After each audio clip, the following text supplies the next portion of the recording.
Hi everyone. Okay, I'm going to do the third presentation for the IMF World Bank spring meetings. And we're going to look at, I've got my audio on, don't forget that. Yeah, I got a bitchy comment about the first chicks on the right that I did when I came across them.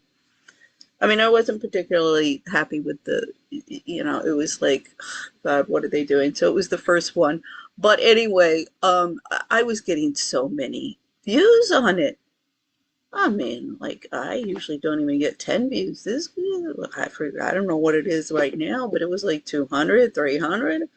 I was like, my Lord, what's going on here?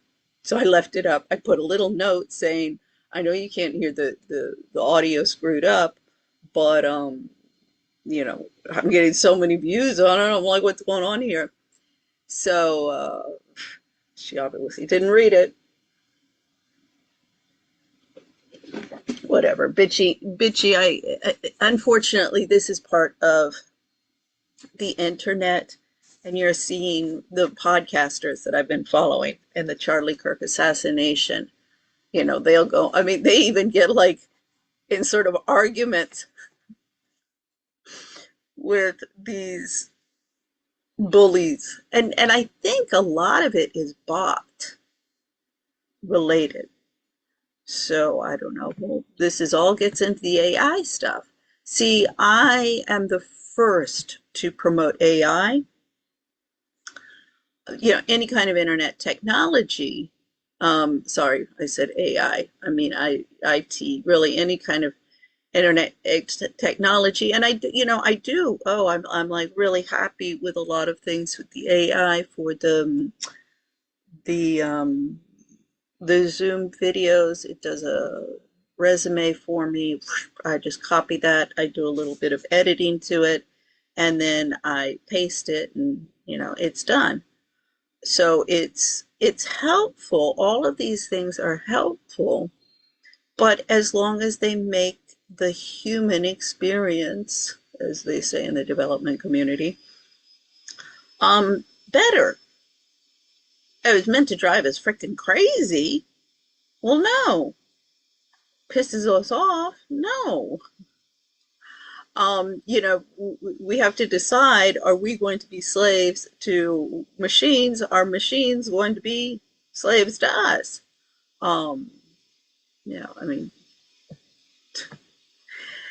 So anyway, let's take a look at the most dangerous place in France, and it's in Africa. So let's take a little look here. We're on Europe's most dangerous island. Là, c'est Mtgs. Ils utilisent les armes blanches. But we probably shouldn't even be here. If you're driving and you see like obstacle on the road, don't stop. Just go. Mayotte, an island that in the most unlikely of ways still belongs to France, located off the coast of Madagascar, 8,000 kilometers from its mainland, yet fully considered part of the country and of the EU. Their currency is the euro, and its inhabitants are French citizens. But somehow, despite it being one of EU's most southern borders, it seems to have gotten completely forgotten. So, after our story surprising our delivery driver Vakar with a trip to Kenya, we found this island just 2.5 hours away that frankly none of us knew anything about. While doing some research, we could only find two totally contradicting aspects about this place. First, it seems to be an absolutely stunning tropical paradise, but it also, however, seems to have very high crime rates, and thus almost no visitors whatsoever, which only left us with more questions. How is this island actually a part of France, and does it even feel like the same country? But most importantly, are things really as bad as the news make them out to be? With a place this unknown, we know that the only way to find out what is really going on is to go there. So we booked a 2-day trip to this mysterious island, not really knowing what we were getting ourselves into. May the journey begin. I don't think I've ever known so little about a place that I'm going to in my entire life. Yeah, we've been on the road for over 2 months, and yeah, back to France now. Like in the middle of Madagascar and continental Africa, there's like France.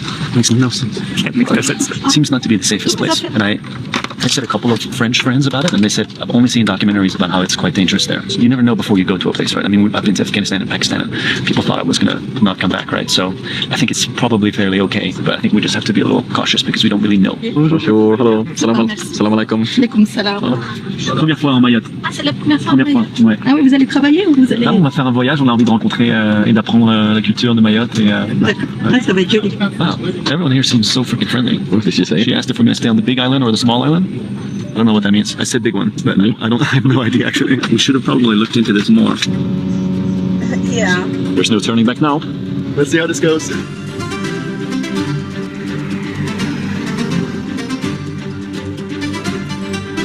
Looks like paradise. This is not what I thought it was going to look like. Oh my god, it's so beautiful. I got the France.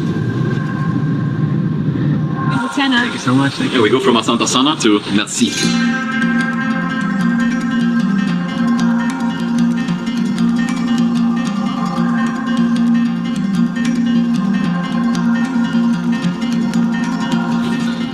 I have no idea where we are, and there's barely anyone here at this airport. Okay. It was around this moment that we began to realize how very little we knew about this place due to our limited planning. Literally none of the rental car websites worked. I could not find a rental car place. I think we're on a small island too. I looked at the map. Wait, what the So we're on this small one that's like next to the big one. Our hotel is on the other side. So we have to take like a ferry maybe? But how do we get to the ferry? You know when you enter a place and everyone knows you're a tourist? Yeah. This is us right now. Apparently the boat to the other island, the ferry, costs €1. Merci. Hello. Unlock a new corner of the map though. I've never been in this general area at all. It's wild to be this far, but still not be in a new country. Where you can go this far away from the mainland of the country and still be in that country. And why is it like that? Ah, there must not be a really dark history related to that, right? Yeah. Cut to voiceover, explain more. Mayotte is an island between Madagascar and the coast of East Africa and sits around 8,000 kilometers away from mainland France, and somehow they are the same country. For centuries, Mayotte was a part of a network of trade routes, influenced by African, Arab, and Malagasy cultures. The island was governed by Muslim leaders, and the people lived freely, moving to the rhythm of the Indian Ocean. But everything changed in the 1800s. At the time, European powers were racing to expand their influence across the globe, and in 1841, a local ruler made a decision that could reshape Mayotte forever. Facing internal conflict and outside pressure, the Sultan of Mayotte sold the island to France, and just like that, Mayotte became French. Over the following decades, France tightened its grip, eventually taking control of the entire Comoros archipelago, grouping Mayotte with its neighboring islands under colonial rule. Fast forward to the 1970s, a wave of independence movements swept across Africa. The Comoros voted for independence from France, but Mayotte did something unexpected. It chose to stay. Not once, but multiple times through referendums, the people of Mayotte voted to remain French, separating their path from the rest of the Comoros, which became an independent nation. And today, Mayotte isn't just connected to France. It is France, an overseas department governed under French law, thousands of kilometers away from mainland Europe. We continue the trek to our accommodation by following these locals to the ferry. I literally am just following them. I have no idea where we're going. It truly feels like a little tropical paradise. And once on the mainland, we continued to search for a rental car, but ran into further difficulties. Tourism Bureau is closed. We hadn't realized that we had arrived on Mayotte during Ramadan. And it turns out that around 95% of the population on the island were Muslim, meaning that right now, at 3:30 p.m., most businesses had closed for the day. Ah, ça disait jusqu'à 17h? Non. Même si on est rapide? Non, là, non. She was like, nah, man, I'm done. I'm going home. She's giving you a number to call. No, I'm calling another rental place. Okay, trying the next place. On a car? Yay! Our vehicle. Whoa! And now, after struggling to find our way, we were finally ready to see where this unusual adventure would take us.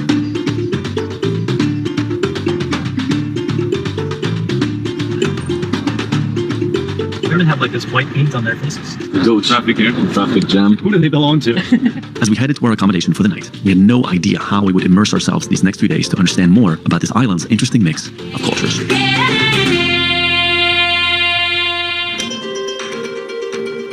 We still don't have any plan. The plan is to find a plan, or for the plan to find us. This looks like a nice market, yeah. Yeah, looks like they're selling all sorts of stuff. I don't know. People are looking at us like aliens. Like, where the f*** are these guys doing in here? Bonjour, bonjour, ça va? Bonjour. Ça va, monsieur? Ouais, ça va très bien. Ça va. Nice. Police. C'est notre première journée à Mayotte. Ah, d'accord. Où est-ce que vous recommandez qu'on aille aujourd'hui si on a envie de trouver un peu la vraie vie locale? Là, il faut, bon, ne faut pas se presser surtout, parce qu'au niveau du point de vue de la situation, il faut avoir des gens qui font déjà le métier. Il faudrait avoir quelqu'un avec nous. Voilà, oui. Ah ouais? Qui connaissent, mais il ne faut pas se lancer comme ça. Bon. Faut pas se lancer? Oui. Il y a certains risques. Ça, on va les en prendre tout. C'est quoi les risques principaux? Le risque, là, c'est le TSH. Ils utilisent les armes blanches. Ok. Ça, c'est un peu compliqué ici. Ok. Ouais, là, les gens, j'étais un coup d'œil au fond de la mer, là. J'étais voir. Ouais. Ah ouais, ok. Ouais. Ils sont toujours en groupe comme ça. Okay.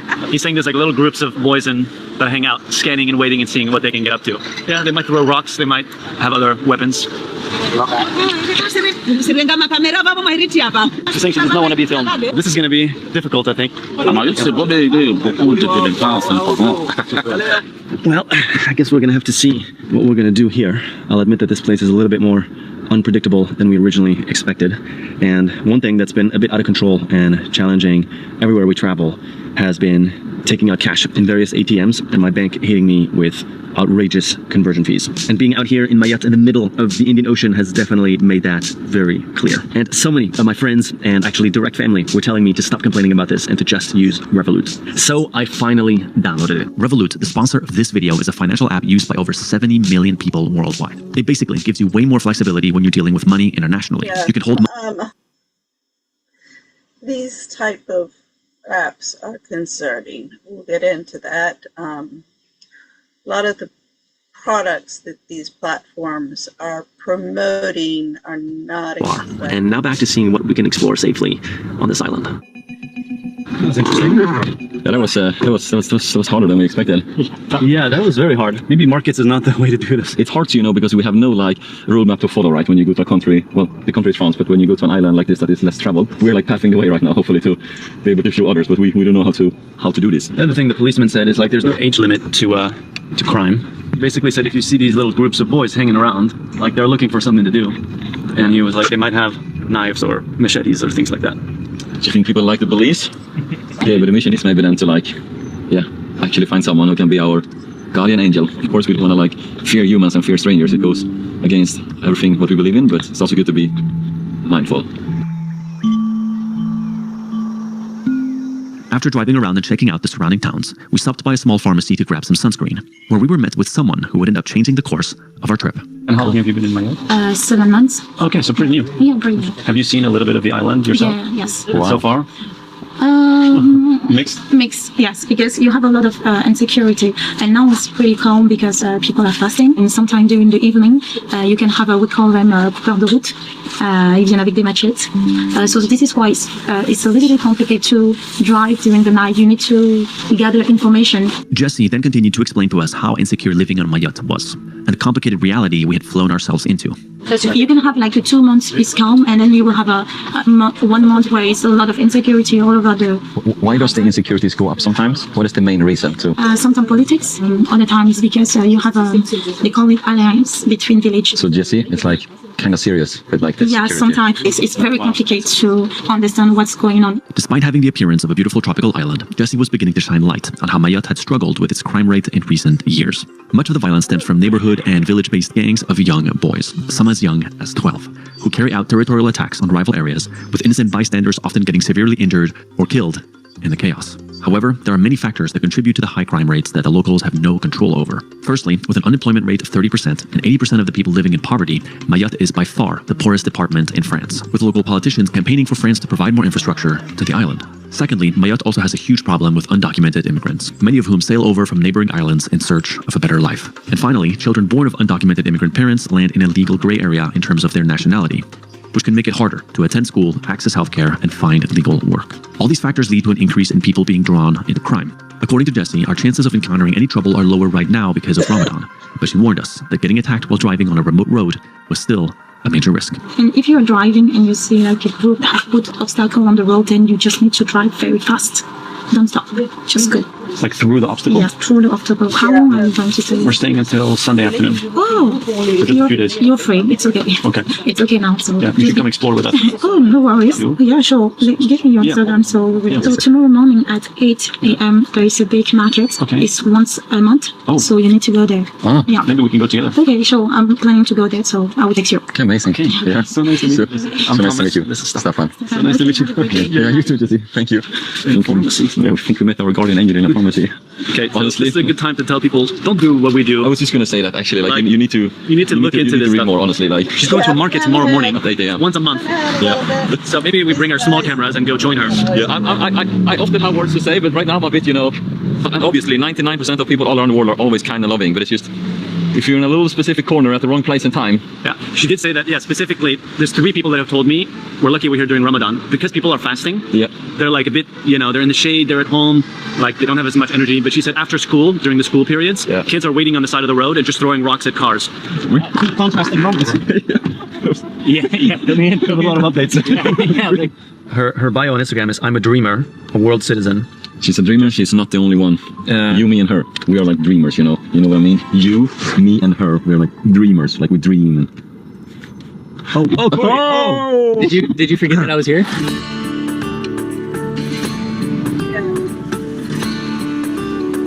Dreamers and corporate sellouts. Unfortunately, I mean, so many people with the Erica Kirk and Charlie Kirk assassination, and what was Erica Kirk doing in New York?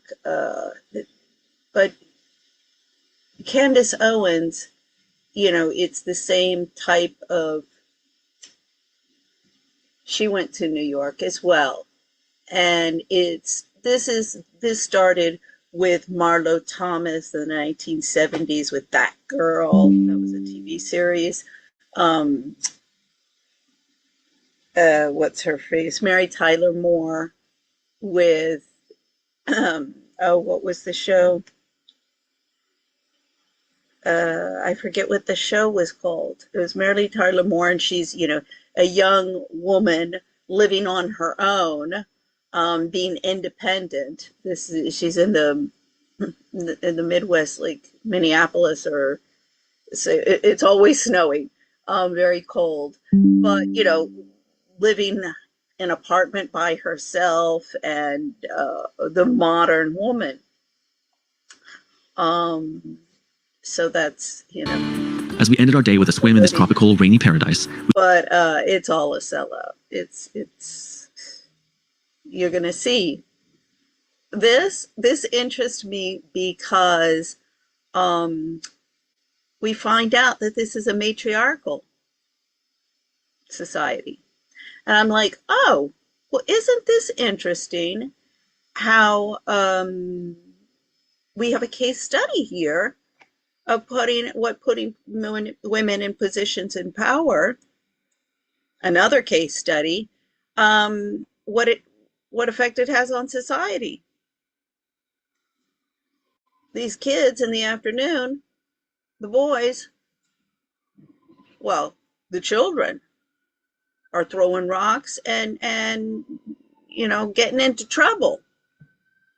This is a yet more proof that the feminists are wrong with let's put women in positions of power, make them soldiers and backstabbing witches, and let them in with open arms into commerce and politics. And the thing is, women have always guided politics. That's why they didn't want them to vote. The men didn't want them to vote and hold political office, because then the men would have no say whatsoever. We couldn't help but Those reflect. institutions, the political institutions developed so they could make sense of the invisible hand of the women that were gaslighting them. Sometimes for good, sometimes for bad. On a day that hadn't quite gone to plan. In our search to meet locals, we'd mainly encountered more concerns about the dangers of exploring this island unaccompanied. So we were eager to meet up with Jesse in the next morning to explore the island's famous market. Salut. Hi. Ça va, toi? The French greeting, it always gets to me. What is this market? So this one is like a famous market you will have once a month. Okay. So it will gather all the people from Mayotte. They will come from all over the place. Thanks for taking us.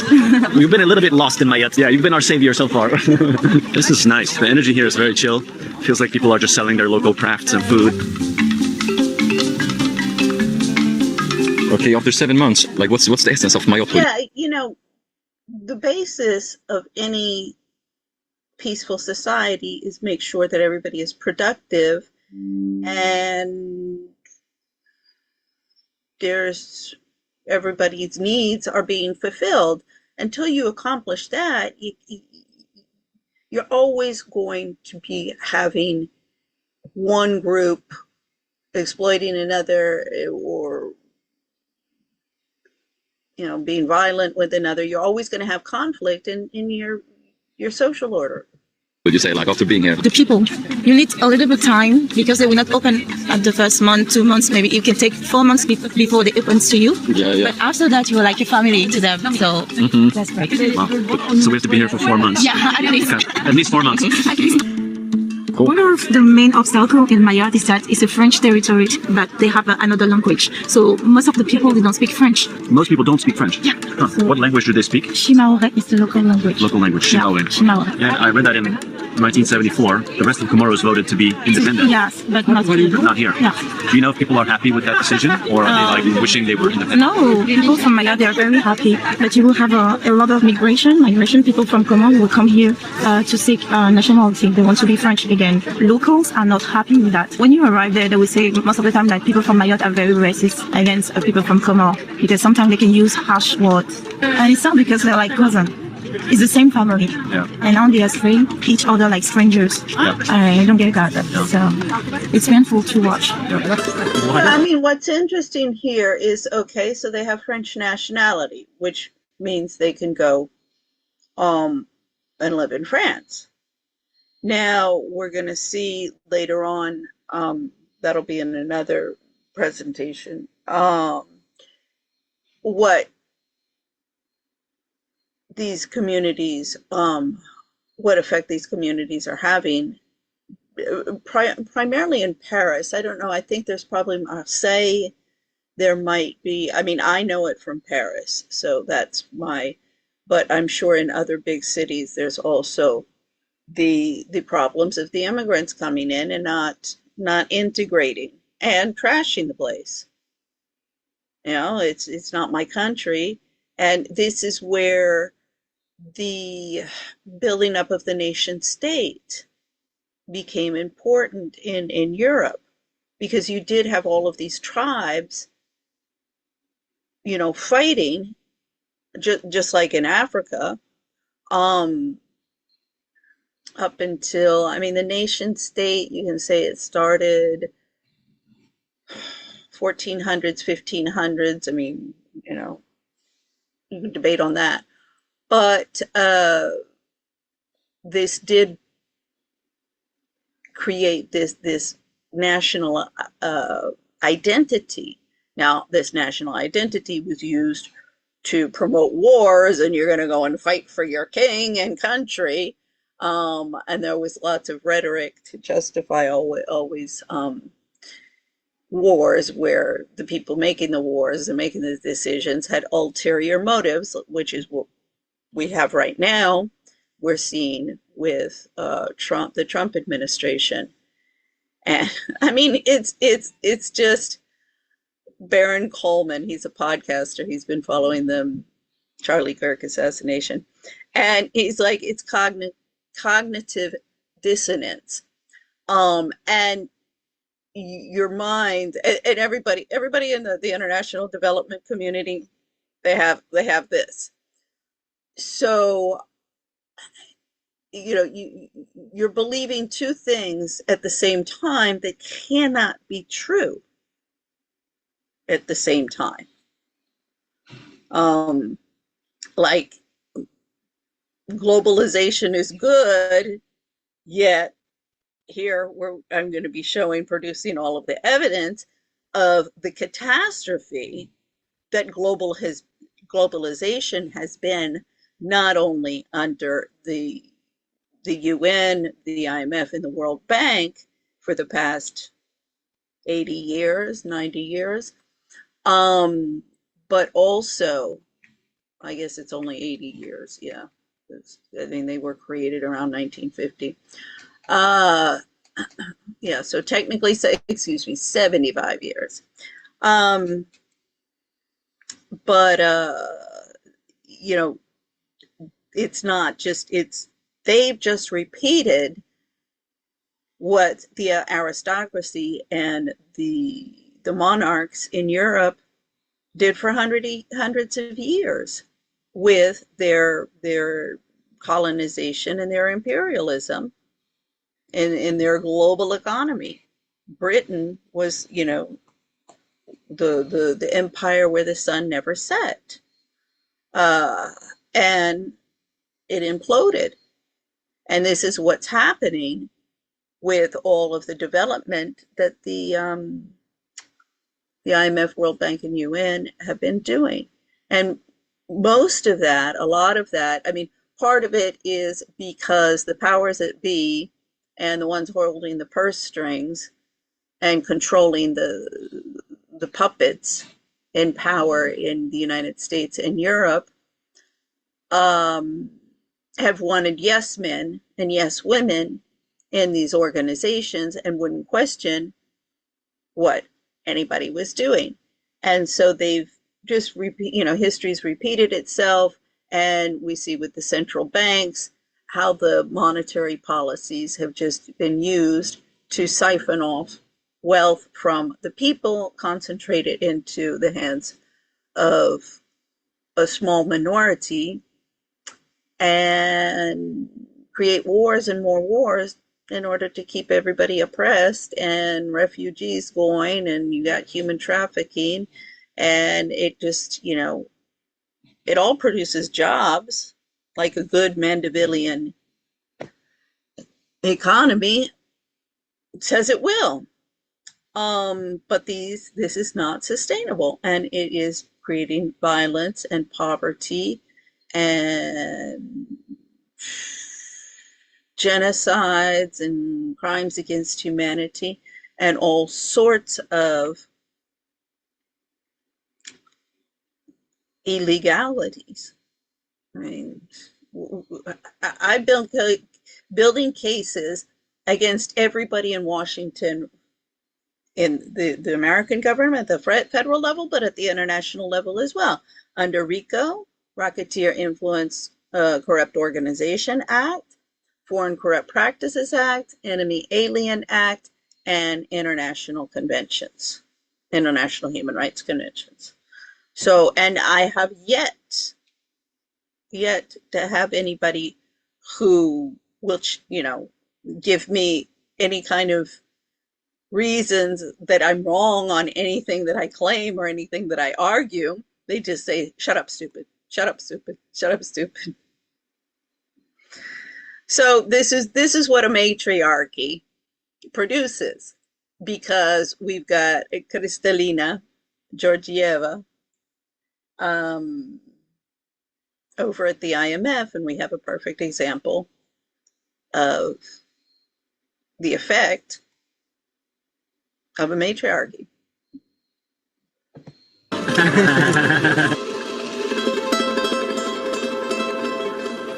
Jessie, can you explain to us what a futari is? The futari is meals that you will share with people after fasting during the Ramadan period. So you told us about one. Yeah, it's a colleague of my friends. Okay. So they are going to organize it tonight.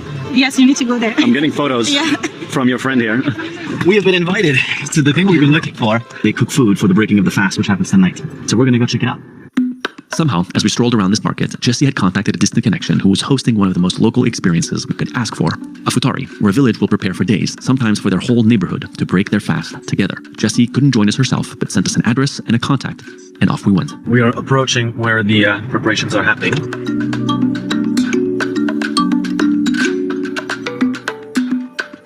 Bonjour. Oui, enchantée. Donc, Kulthum, elle vous a expliqué qu'on faisait le futari. Is it your family here? Yeah. Ma tante, maman, grande tante. Oh, wow. Chez moi, chez ma sœur, and Nedbou.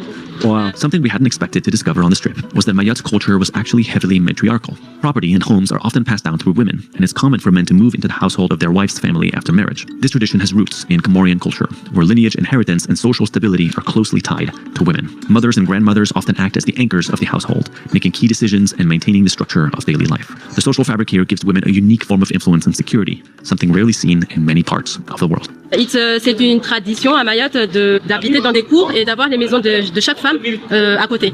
Si on se transmet entre femmes, les maisons. C'est pour ça qu'on est toutes réunies là. Et les messieurs, les hommes maorais, eux, ont pour tendance, quand ils se marient avec une femme, de venir habiter chez la femme. Ah oui. Oui, il n'a pas de maison. C'est toujours Ahmed, c'est la femme qui a une maison et qui peut accueillir son mari une fois qu'elle se marie.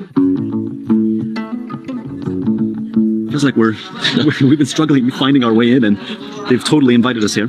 C'est ici qu'habitait ma grand-mère avant. Et donc on avait toujours l'habitude, quand on faisait des réunions familiales, hommes, femmes, de venir ici. Et on a gardé quand même, aujourd'hui elle a disparu, mais on a gardé la tradition.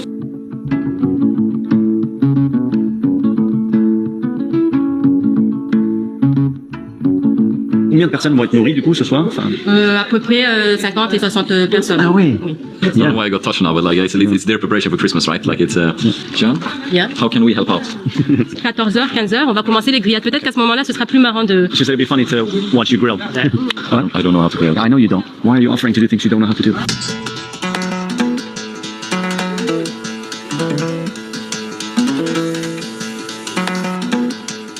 Hello. Hello. Gosh, wholesome vibe here. Junior. Oh. Nice to meet you. Ouais, ça va? Ça va? Ça va? And by some miracle, we found ourselves in the very heart of a local community. Right, it's a vibe here. He was like, "Are you doing Ramadan?" I was like, "No." He was like, "Then you can eat. Have some." Guillaume n'a jamais touché un Américain, il est content de... Autre tradition qui est intéressante, et puis on ira voir les préparatifs qui sont à l'intérieur, en particulier unique à Mayotte aussi. Okay. Donc c'est ce qu'on appelle un masque de beauté fait avec du bois, un arbre spécial que l'on retrouve dans les près des plages. Ah, c'est une protection solaire. Ouais, oui. Ah. On en mettra tout à l'heure si vous voulez, on en a déjà de près et vous pouvez en mettre pour vous protéger. Okay. Mais oui, allez. Perfect. Protect this little Rudolph nose. Here we go. Feeling like a local. Yeah, I can't see any other men. They said men have it as well, but I think they maybe tricked me.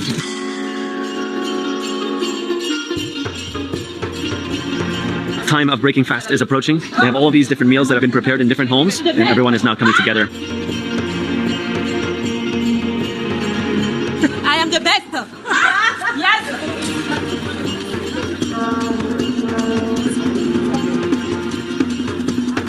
It is pretty incredible. They've been telling me that back in the day they used to do this a lot more without any particular occasion, just sharing meals together. But it's becoming less and less common, just as society is sort of modernizing and individualistic ways of life is becoming more and more the norm. So it's quite beautiful to see them doing it here now. And for a lot of the elders, this is very meaningful because this is how they remember growing up. A lot of people come up and ask us what we're filming for. They think we're journalists. And typically journalists have come here and not necessarily represented people in the kindest of light. When they found out that we're here, genuinely just to learn about their culture, and everyone's super excited that we're here and we feel very welcomed by everyone. So this is always the scary part whenever we begin a Yes Theory trip. We have no idea what's going to happen, where we're going to end up, or who we might meet. And so at some point during the trip, we usually know we found the magic. And being here right now, I think it's quite clear that we did. Ça va? Vous allez bien, monsieur? C'est quoi votre nom? Bébé Simon. Bébé Simon, enchanté. Moi, c'est Thomas. Alors, Thomas. Thomas. Et maintenant, les gamins me connaissent au nom de dinosaure. Je suis leur papy. Ah, ok. C'est moi qui construis tout ça ici. Ah, ok, super. Ah, c'était... My father. Ah, that's her father. Ah, yeah. Really? Sans toi, c'est mon... Sinon, comorien? Voilà. This is Jean's dad, and he has like a famous old school band here on the island. Nice. He was part of the first band that was playing electric guitar in Mayotte, and he has music here on YouTube. C'est vous qui chantez, c'est vous qui jouez avec. Ouais, ouais. And he said he wants our help because he wants the young generation to remember this music because now they don't play music like this here anymore. Merci pour le mal que tu m'as fait. Près de moi, je t'en supplie. Merci, merci. Aïe, aïe. Merci beaucoup. Wow, ça c'est génial ça. La musique pour vous, ça veut dire quoi? Pour vous, dans votre cœur, dans votre esprit? Dans le cas, c'est chasser le souci. Chasser les soucis. La seule. Même après la création du monde, il a pris un accordéon. Super, merci beaucoup, enchanté. Yeah, this young kid here, he's been watching us shoot all day, film all day. The protege that I haven't taught anything. He just learned from watching. But he learned how to focus. He learned how to hit record. He even said, "Let's shoot it on the red." Je suis venu pour venir ici pour manger. C'est bien. Wow, everyone is breaking the fast.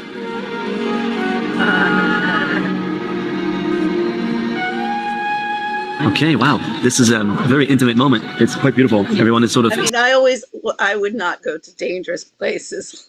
Well, we did do a little bit, but not too much dangerous places. I would little more cautious. But yeah, I mean, the whole 5-star luxury hotels where you sit around a pool all day, I mean, that was never my thing.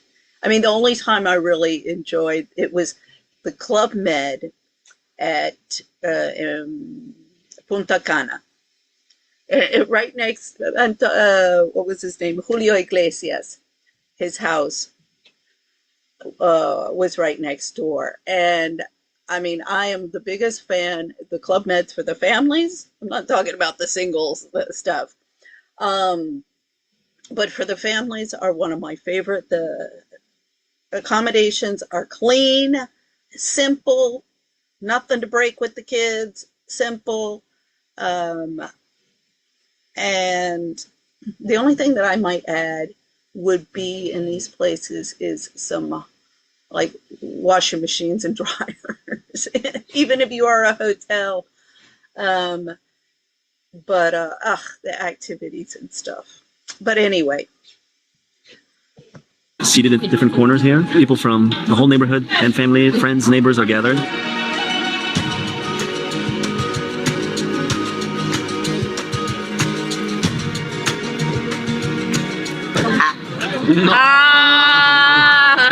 On en parlait avant dans la voiture, Jeanne, t'as un esprit très calme.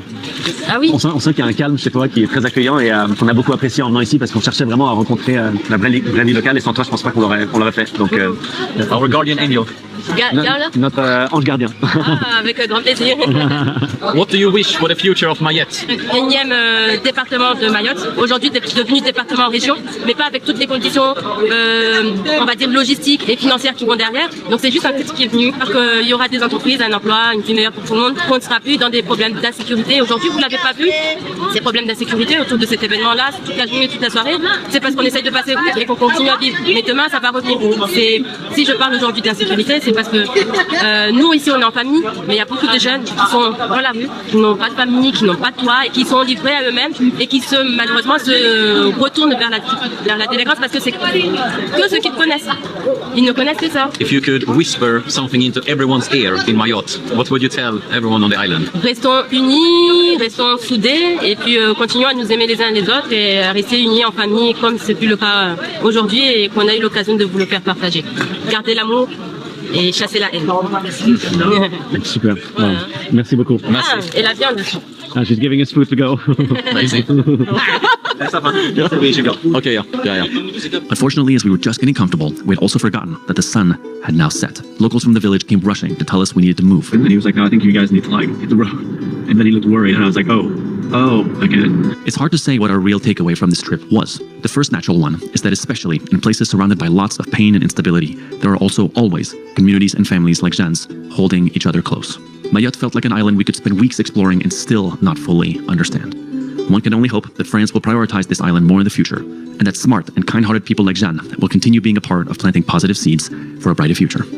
I mean, this is the typical, I hope that France will prioritize this area in the future. That's the typically political correct, jargon you'll hear in the international community. And, first off, people need to start assuming responsibility at local levels and not just, the bureaucrats in some faraway place are just going to solve our problems either with money or new laws. I mean, it's not working and it hasn't been working. So this is why I said in the last video, I'm pro-globalization and my global expats is, all about that, but in a way that it's done responsibly and with participation at the local level, so that you're really, the faraway places, the decisions that they're making are, how shall I explain it, are less intrusive in what's going on at local levels. And this authoritarian, I mean, of course we have dictatorships that keep on popping up because there's all of this authoritarian governance coming in from all sides. So, okay, let's look at now. Let's go back to my slides. And why this is a young man that I just found. His name is Harper O'Connor.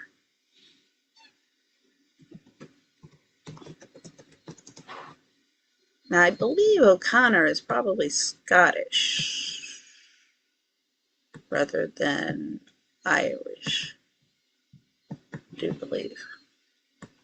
See, that also, you know, just like everywhere else in the world, even though they're white, yeah, the Scottish, the Irish, the English, the French, even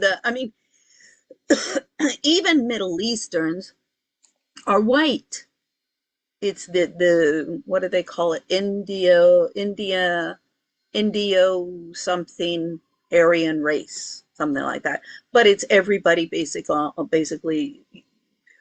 You can't say Eurasia because then you get into China, you know, when you get into China, it's Asian.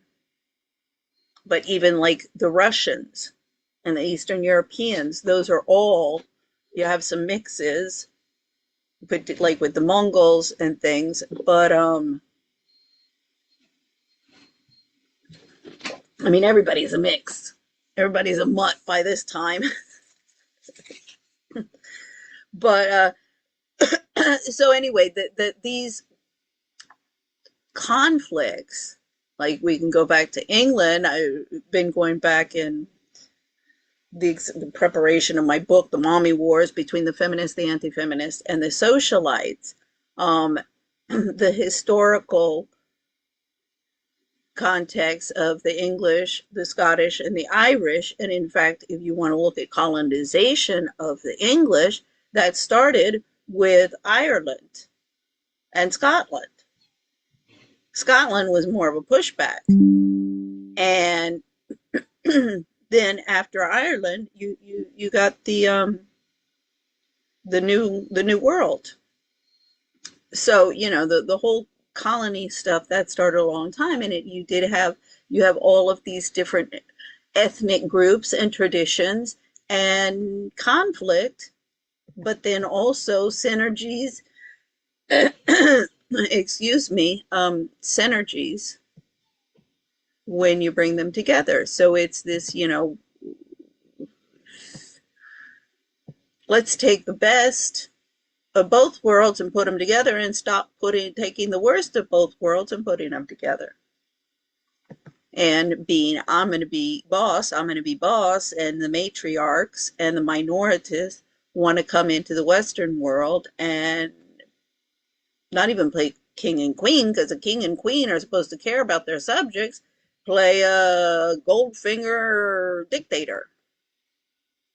The left is losing young men. Unless you've been living under a rock for the past year, I'm sure you've encountered this discussion. It feels like people are finally... Hold on. I don't know if everybody heard that. Hold on. The left is losing young men. Unless you've been living under a rock for the past year, I'm sure you've encountered this discussion. It feels like people are finally ready to have this conversation, which is awesome. The problem is, most of the think pieces I've seen trying to tackle the issue of why the left is losing young men, and most of the strategies that I've seen be proposed for winning them back, are just incredibly out of touch, respectfully. Either because the author is too nervous to go there, or simply because they've been a leftist for so long they're just blind to their own assumptions. Because the truth is, this is not just a messaging issue. I think the results of this last election fundamentally call into question the strategy and worldview of the left. So in this video, I want to lay out why I believe the left isn't connecting with young men. I want to talk about why the right, by contrast, is so seductive for them. Plus, I want to lay out my thoughts on how the left can not just tolerate, but actively harness the masculine spirit. As someone who's lived all my 24 years under on earth as a man, and as someone who went through an anti-SJW red pill phase in my younger years, I think I'm pretty qualified to speak on this topic. I literally was this young man who found the left repulsive. I'm very familiar with the psychology at play here. Just a heads up, this is going to be more of a rant than a point-by-point breakdown. That said, I promise there's a method to my madness. As always, I'm not covering this topic for the sake of idle cultural speculation. I'm here to talk solutions. Let's start with the facts. Trump won young men by a pretty wide margin, and that set off the whole slew of soul searching within the sort of official liberal channels, the Democratic Party, the left, if you can call it that. The real question to my mind is like, why did this happen? And I think I can understand intuitively, you're not going to get a good explanation from the liberal media. We need a Joe Rogan to the left. We need to do more guy stuff. We need to go on podcasts. We need to start drinking beer and watching freaking football, because that's what it means to be a man, right? As with a lot of issues, the mainstream is like structurally incapable of acknowledging the root of the problem. I think the reason the left is... Oh, yeah, we need to watch more football. Excuse me, that's what it means to be a man. I mean, one of the signs of liberating women have been that women are hanging out in bars watching the football games and going to all the football games and becoming as fanatics of supporting one team or another. Now, I'm the first to say, look, y'all, if you're going to replace your wars with soccer matches and, American football matches, I think we're moving forward. Granted. Although, it does concern me when I see these kids with the soccer in Europe. See, they may not, this run each other over like they do with American football. But when they hit those balls with their head, that's got to be trauma equal to boxing. But it is, as I say, it's an improvement over the gladiators and throwing them into a ring with a lion. So, yeah. But that's one of the things that just gets my goat. Oh, this is the great advances of feminism. Struggling to connect with young men right now is because the left is fundamentally uncomfortable with making prescriptive claims. Now, I know that's a bit intellectual and abstract, so let me explain. If you think through history, right, young men used to have mentors, they used to have rites of passage, they used to have clearly defined social roles. Nowadays, for the most part, they no longer do. In some respects, I think this is progress. I think this is good, because in some respects, those traditional roles were unhealthy, they were restrictive. But in other respects, I think that this kind of dissolution of traditional gender roles has put manhood, and men by extension, in a very strange place. Because men today have been... Yeah, he's totally right. It was too restrictive, just like women's roles. You had to learn your lines and move as expected. And that was not liberating. And the whole civil rights movement in the 60s and 70s, hippies and free sex and drugs and sex and drugs and rock and roll were all over the place because it had been so restrictive. But now the pendulum has swung too far. Been, for the most part, cut loose from their traditional roles. They've been priced out of traditional markers of success, such as homeownership and fatherhood. As a consequence, modern man feels rudderless and alienated. He knows exactly what a man shouldn't be, but he has very little idea what a man should be. This might be a tough pill to swallow for some leftists, but there are millions of young men out there who do want guidance, who aspire to be masculine and don't know how. The right has spent the last decade building an alternative media ecosystem to capitalize on this, to tell young men that the uncertainty they feel is the fault of feminists or the left, to tell young men that progress means erasing them. And in the face of all this, what did the left counter with? Let's do a little bit of empathy for a second, because I'm all about love and respect and hustle. Put yourself in the shoes of a generic young cracker, a young bull, shorn of all ideological commitments to... Now, the thing is I observed my brother being emasculated and my father by my mother and my sisters. I mean, my poor brother, he was terrorized by my younger sister. I mean, she literally would be like, oh, we're bored with her friend Anne. Let's go and bug him so he'll chase us around the house. I get pissed off, and then only person who has ever incited me to violence was my younger sister. So I'd go and attack her, and then I'd get in trouble. I mean, I'd also attack her if she started bugging me. But the point is, get these little, anytime I want to know what the feminist camp is thinking, all I have to do is talk to my younger sister. My older sister, she lived in Bogota for over 30 years, and she passed away, is it 3 years, 2 years ago, I think. Oh my gosh. Time just flies. Not having fun though. So yeah, it's and with my ex-husband also, I was horrified, and this comes from the educational and the self-esteem that you give a child, and you're the best. I mean, Dr. Spock's baby, bringing up children or whatever, very, very good book. But it is, you have to let the children have challenges, meet those certain challenges. For example, their playgrounds. This is in the Narcissism Epidemic book, Living in the Age of Entitlement. They're like, your playgrounds have become so safe that the kids don't know that if they fall, they're going to hurt themselves.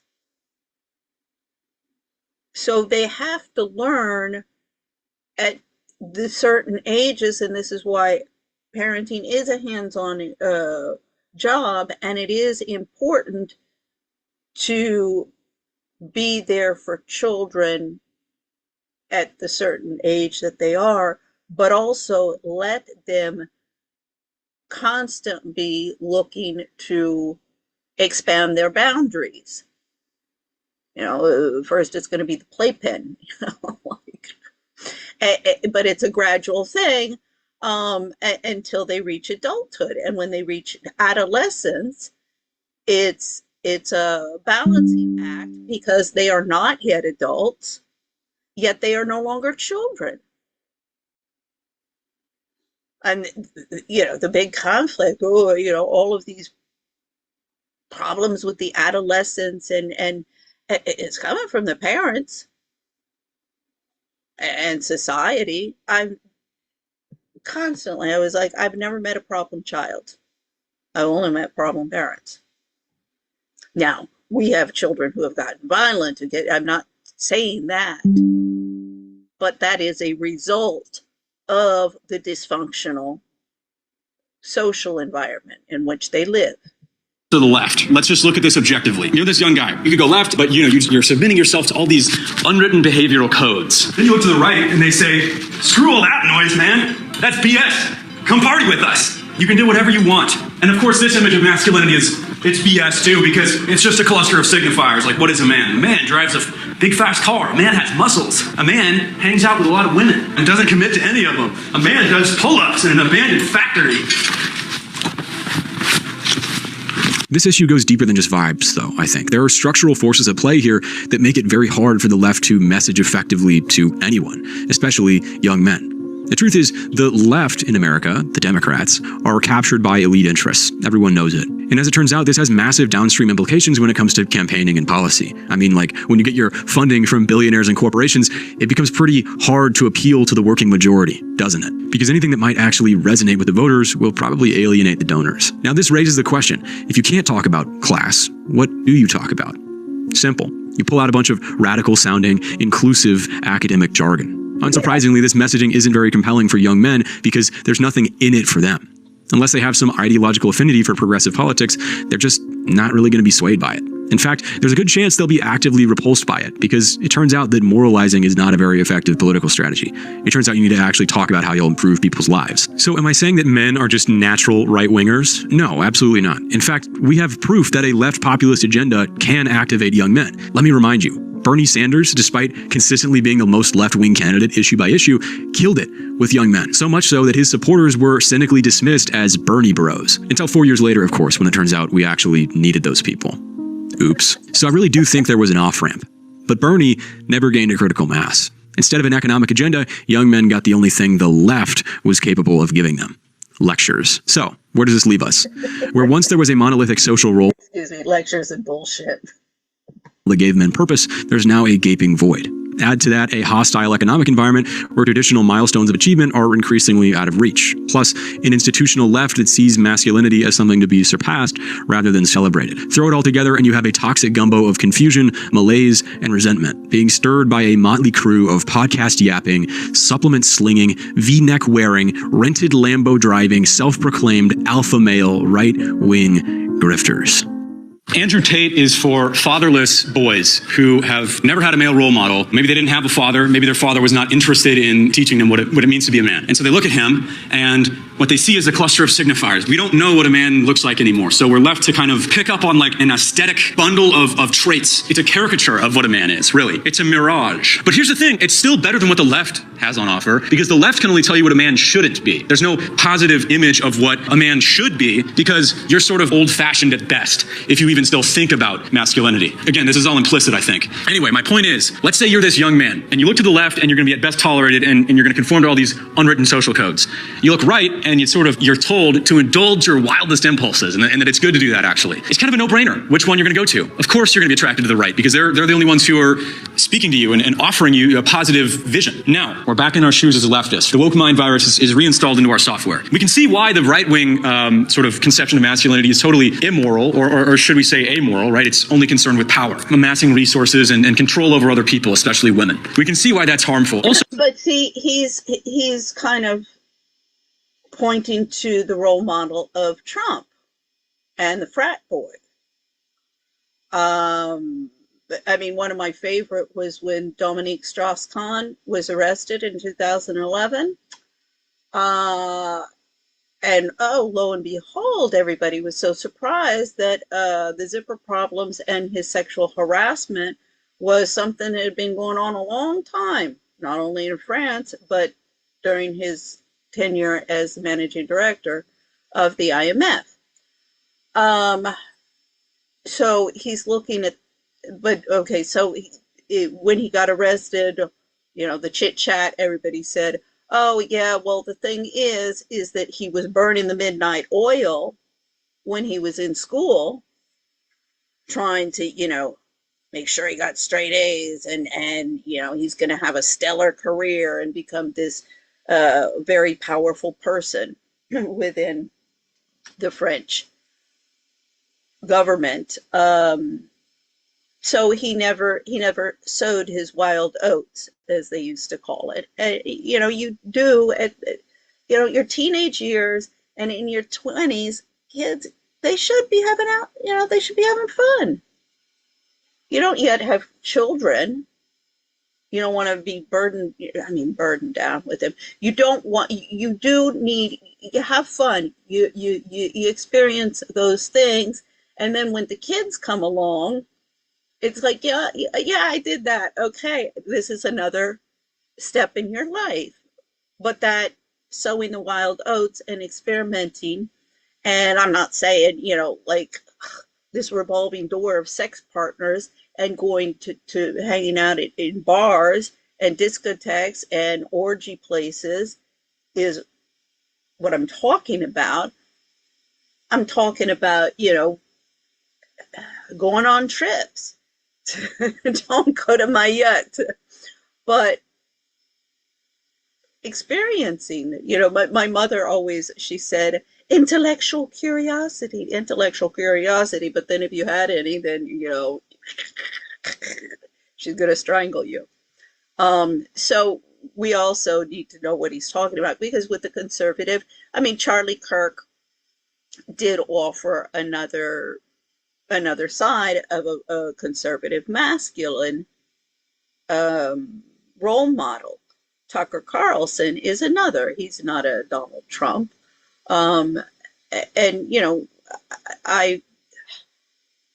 It tires me when I hear all of this talk about Bible and Jesus Christ and Christ is king, Christ is king.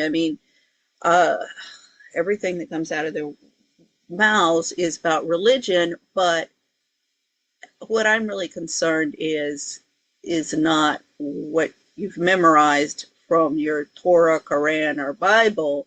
It's how you behave and how you treat other people. That's what For me, that's what Christian values is about. So like ruinous. I don't want to just make a morality play here. If you get everything you want as a red pillar, you will be miserable. I've met people like this. This is from firsthand experience. I can tell you, if you make yourself into the man that they're promising you can be, the man that they're selling you, you won't be happy. It's a recipe for a lot of unsatisfying relationships and a life of being disconnected from others. I know that you think you want to be a Sigma or whatever, but like, trust me, it's a lonely life. I want to take a minute to talk directly to any young guys out there. Maybe you consider yourself right wing. Maybe you're not really political, but you're kind of curious about the red pill stuff. Hopefully you can see by now, I'm not here to lecture you. I'm not here to save you from the alt-right pipeline. I just want to give you something to think about, man. A new perspective. As you might be aware, the red pill comes from the movie The Matrix. And it's not hard to see why this film would resonate with disaffected young people. The concept of the Matrix is a powerful allegory for the soulless, hostile, artificial nature of modern life. Now, why does modern life feel soulless, hostile, and artificial, you might ask? The right has an easy answer for you when it comes to this question. Because, they say, there's two types of people, winners and brokies. And you, my friend, are a brokey.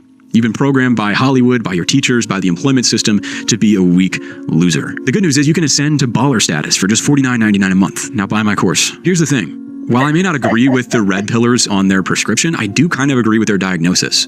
There are broadly Yeah, I love that. Now buy my course. I am so sick and tired of those type of life coaches. My favorite is Leadership Coach with Sarah Happel, chair of the IMF Family Association. After I left, I was like, little lady, you better learn some leadership before you try and teach people some leadership. two classes of people, wages and employers. And it sucks to be a wagee. But what's the solution here? To just join the exploiter class? To try to go from busting your ass to make money for someone else to making someone else bust their ass to make money for you? Fundamentally, taking the red pill means viewing the world as a brute value exchange. And because of this, red pillars overlook a basic truth. Even if you win the rat race, you're still a rat. Now, by all means, you should try to better yourself in life. I'm going to have to remember that one. Even if you remember the rat race, you're still a rat. As a great man once said, to be rich is glorious. What I will say is, making $10K a month dropshipping will not fill the hole that modernity has left in your heart. Because the meaning and spiritual fulfillment you lack can only be found in a self-transcending task, serving a project that is larger than your petty personal ambitions. By the way, this is why all these red pill influencers pretend to be religious or anti-degeneracy now, despite being some of the most materialistic, degenerate people alive by their own standards. Yeah, the thing is the all of these leadership, it's all psychobabble, whether it's these retreats, the leadership coaching and life coaching and all of these psyop, gaslighting, psychobabble. It's all just bullshit. You know, it's like when we were young and like in school, and they'd be like, you know, you like the voodoo that we used to do. You will be successful. You will be this. You will be that. I remember Nicole King. She was my neighbor in Madrid. She's in Marbella. With all that crap there. And she was reading these books about how positive thinking. You just like visualize what you want to accomplish. You just visualize what you want and it will manifest itself. And I was like, this sounds kind of like the Catholic praying to me. Like, just pray to God and God will send down whatever you need. I'm like, also, God said, God helps those who help themselves. But yeah, it just is, the left has become just as cult driven as the right. Baron Coleman, he was talking about the early Mormons and the Mormons and the LSD. Excuse me, LSD, LDS. God, it's funny because I can tell with stress, I'll have like dyslexia sometimes. I never had dyslexia as a child. My father had some dyslexia, but I've seen definitely with like, and of course, I mean, I've been in prolonged stress for 20 years now. So, which is, constantly having people bullying me and shouting at me and insulting me, whatever. So it does. I mean, this is where the Alzheimer and the dementia, I mean, I've seen that with time and time again with case studies. Um, yeah, LSD, no, LDS. Standards because they have to pretend that they worship any god but the almighty dollar. So if the red pill is a dead end, then how do we actually escape the matrix? Well, first we have to identify what the matrix is.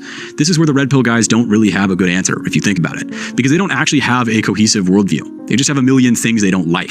So the matrix becomes a thought-terminating cliche that can stand in for whatever you hate about modernity. Feminism, social justice warriors, the education system, divorce court. Sorry, low blow. Anyway, I would like to offer you a much simpler explanation. The matrix is the capitalist system. Now, I know you're probably rolling your eyes at me right now, but seriously, think about it. Nearly every aspect of modern life can be traced back to the profit motive. Plain and simple. The reason you have no huzz isn't because you haven't studied enough cold approach pickup. It's because a bunch of Silicon Valley nerds figured out how to commodify dating and turn it into a competitive global market. At the same time, any communal spaces where you may have organically met people in the past either no longer exist or are being rapidly outcompeted by See, the much hated debutante parties, what I hate, or at least much hated in this camp, debutante parties, was to introduce young women to society, not only look for a husband, but also present them to society and take their place amongst the adults in society. It was a ritual that is, became outdated, but it was replaced by Plato's Retreat in New York City. They did orgies in there. I mean, like everybody's naked type of thing. They got a pool. I'm not going to tell you what they're doing in that pool. Disgusting. Absolutely disgusting. Yeah, then you got Studio 54 here. I remember when the bank, it was, it's now Succotash Restaurant. That opened. It was downtown at that time. I mean, the only place you could go out was Georgetown. Downtown was just drug addicts and prostitutes, and very dangerous. And that was the first place that, they were renovating the Penn Quarter area, and the bank opened. And a friend of mine, he was the manager. So of course I went and I saw, the VIP lounge where everybody's going to do snorting their cocaines and stuff. But, so Studio 54 is better than Plato's Retreat. But, these institutions, as antiquated they might be, the Jewish community, for example, the bar mitzvah. These are maybe antiquated traditions, but they were rites of passage, and they did have a function. Now, if you're going to take that institution away, you've got to understand that they did serve a function, and you're going to have to fill that void if you want to be, some sort of leader in a development community or within a governing body. National conglomerates. The reason that you're a brokey who may never be able to afford a home or a family isn't because you haven't learned to hustle hard enough. It's because the labor movement has been systemically dismantled, leaving capitalists free to scoop up as much profit as possible for as little wages as possible. The reason our culture feels gross. Yes, and I've done case study after case study, my case study of the havoc that is being wreaked in the IMF. First, it was the Family Association, then in the Institute for Capacity Development by bad managers, control freak bitches, administrative functions that no longer are respected and considered professional. It's just either a bunch of women who have slept with the right person or brown-nosed the right person, or a bunch of recent college grads looking to get their foot in the door of these organizations in the international development community. And they don't care, you know, who they step on, whose toes they step on. I mean, Bobby Kennedy even said in a People's Magazine article about his mother, Ethel Kennedy, who has been at the heads of the RFK human rights here in Washington ever since her husband was assassinated in 58. Oh, was that 58? No, I'm sorry. That's what JFK, see, dyslexia. That's when JFK came to DC. It was a decade later that RFK was assassinated. Get my decade straight. So, you know, that she saw the world as friend or foe, and her treatment of staff and children were at odds with her human rights rhetoric. And the development community here has done the same frickin' thing. Bunch of prima donnas, no, just as bad. And there's actually much crossover, and they're all in bed together with all the everybody, trying to not swear here, up on Capitol Hill, the State Department, the White House, Commerce Department, DOJ, lobbying firms. I mean, Trump won where they promised to drain the swamp in 2016 because it is a swamp that needs to be drained. And it's just getting swampier and swampier and swampier. Isn't because of degeneracy, at least not in the way that the red pillars mean it. It's because you live in a plastic slop wasteland where everything is marketized. Your existence is a merry-go-round of working and consuming. Because for the multinational corporations who own your life, you are just a number on a spreadsheet. You are an interchangeable, replaceable node in a market network. If that's not degenerate, if that's not decadent, if that's not anti-human, I don't know what is. The good news is the stock market is at an all-time high, so don't worry. Everything's fine for the people who matter. This is the reality of the world. And the red pillars... As Pam Bondi,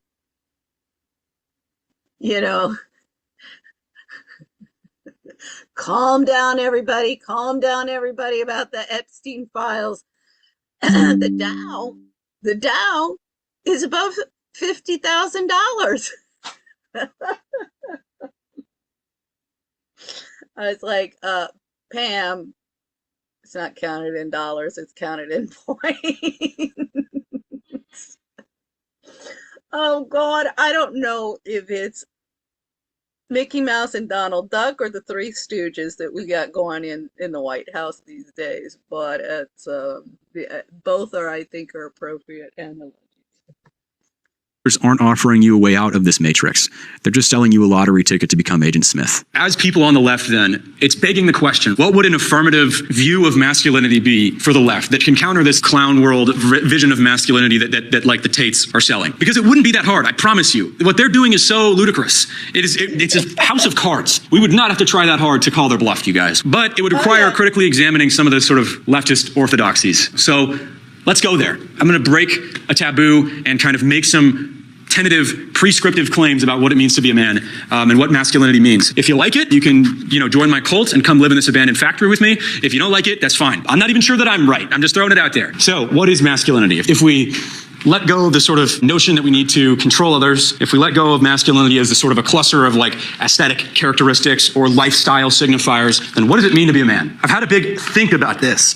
I sat down in my chair like my hero, Rene Descartes, and I got it. No, just kidding. That's stupid. Most knowledge in life is probably experiential. And so as I've moved through the world, I've kind of identified 3 traits, pillars of masculinity, if you will. And I'd like to share them with you. Those traits are, number 1, masculine individuals defend the vulnerable. Number 2, masculine individuals pursue a quest. And 3, masculine individuals pursue leadership in their community. I want to explain why I'm hemming and hawing around the word man here, because I don't see it that way, honestly. I've certainly met women who are more masculine, and I've met men who are more feminine, and I don't think there's any problem with that. That's what separates me from the Tates of the world. Whatever floats your boat, every man has a little bit of feminine in them, and every woman has a little bit of masculine in them. It's the yin-yang. So I'm talking not just to men here, but to masculine people. People who want to cultivate masculine energy. That's who this is targeted at. So let's talk about it. Trait number 1, masculine people defend the vulnerable. This implies strength, but it also implies virtue, the ability to impose your will on the world, and that you use it for good. That's a very important concept. And when I say impose your will on the world,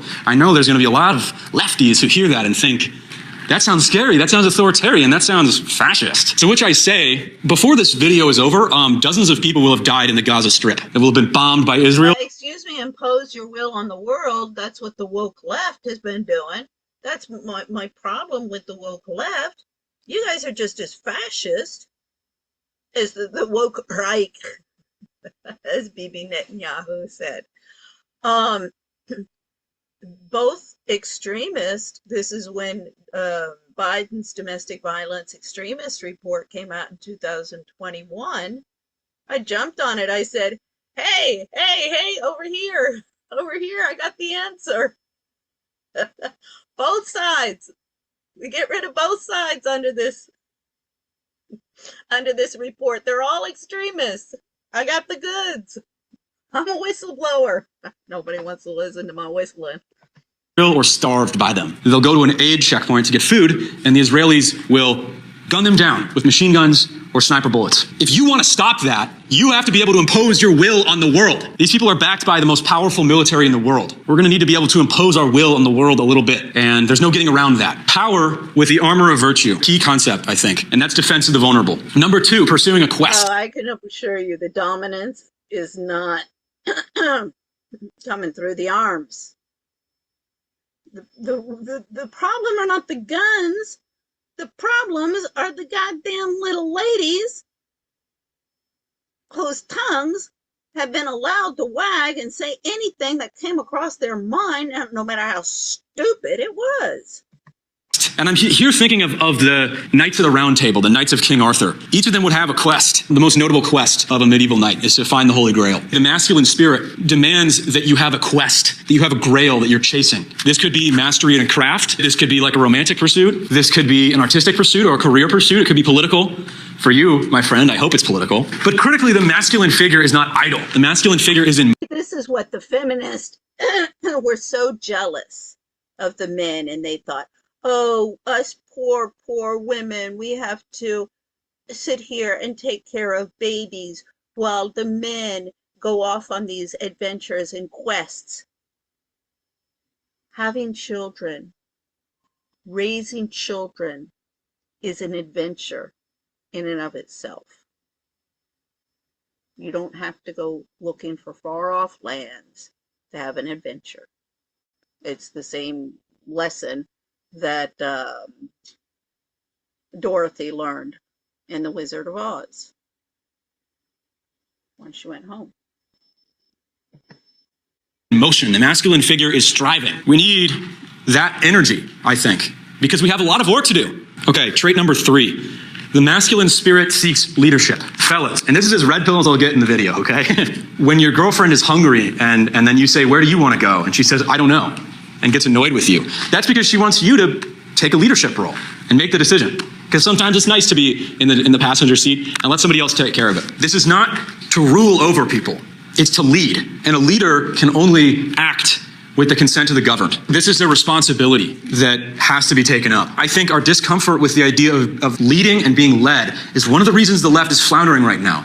Because we have this Occupy Wall Street idea of like, no leaders, no demands, no organization, no structure, no hierarchy. And what does that make for? It makes for a recipe for a movement which cannot effectively negotiate with power. I'm not saying we need some kind of top-down authoritarian control. What I'm saying is we need leaders. We need structure. And yes, we need some degree of authority. Authority that is democratic. We need somebody to walk into the hen house and say enough is enough and show some leadership. This is what I've been saying from the beginning.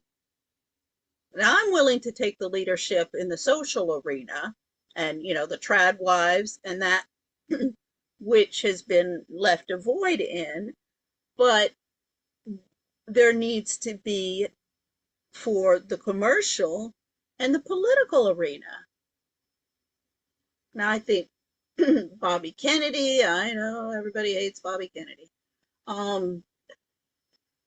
is a possibility and has some leadership. Massey, there are there are a few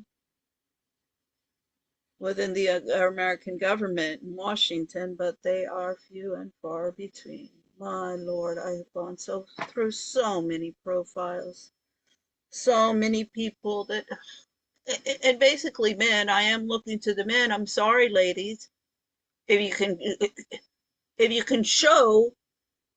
See, this is before the whole feminist movement. This whole thing. Oh, women, they were never leaders. No, if a woman showed leadership, the men would follow her. Now, unfortunately, that was usually into battle. But we have time and time again. Oh, and my Lord, the one that still is throwing me for a loop is Elizabeth I was a man. And this conspiracy theory, I'm more sure of this one than I am about the whole moon stuff, that we never landed on the moon. Oh, this one, there is smoking gun evidence on this shit. That I was like, wait a second. Elizabeth I is one of my examples for the feminists, and now it turns out to be a man. What am I gonna do? Oh Lord. Authority that is limited, but authority nonetheless. We have to be organized. Part of organization is structure. This doesn't mean only males should be in charge of the movement. It means that a key component of masculinity is stepping up and becoming a leader in your community. This doesn't even necessarily mean like being in a position of authority over other people. It can mean mentorship. It can even mean, being a leader to yourself, taking ownership over your own life. Now we know why the left is losing young men to the right. Now the only question is, how do we win them back? Well, I can tell you for certain how we don't win them back. We don't win them back by blowing millions of dollars trying to create a liberal Joe Rogan in a lab, like the Democrats are doing right now. That's just not how media works anymore. If the left wants to win in the internet age, we need to build a diverse ecosystem of voices. And I don't just mean... The thing is with Joe Rogan, I'm like, wait a second, people. This is our conservative. The guy's got tattoos all over the place, muscles all over the place. He's talking about like shrooms, taking shrooms all the time.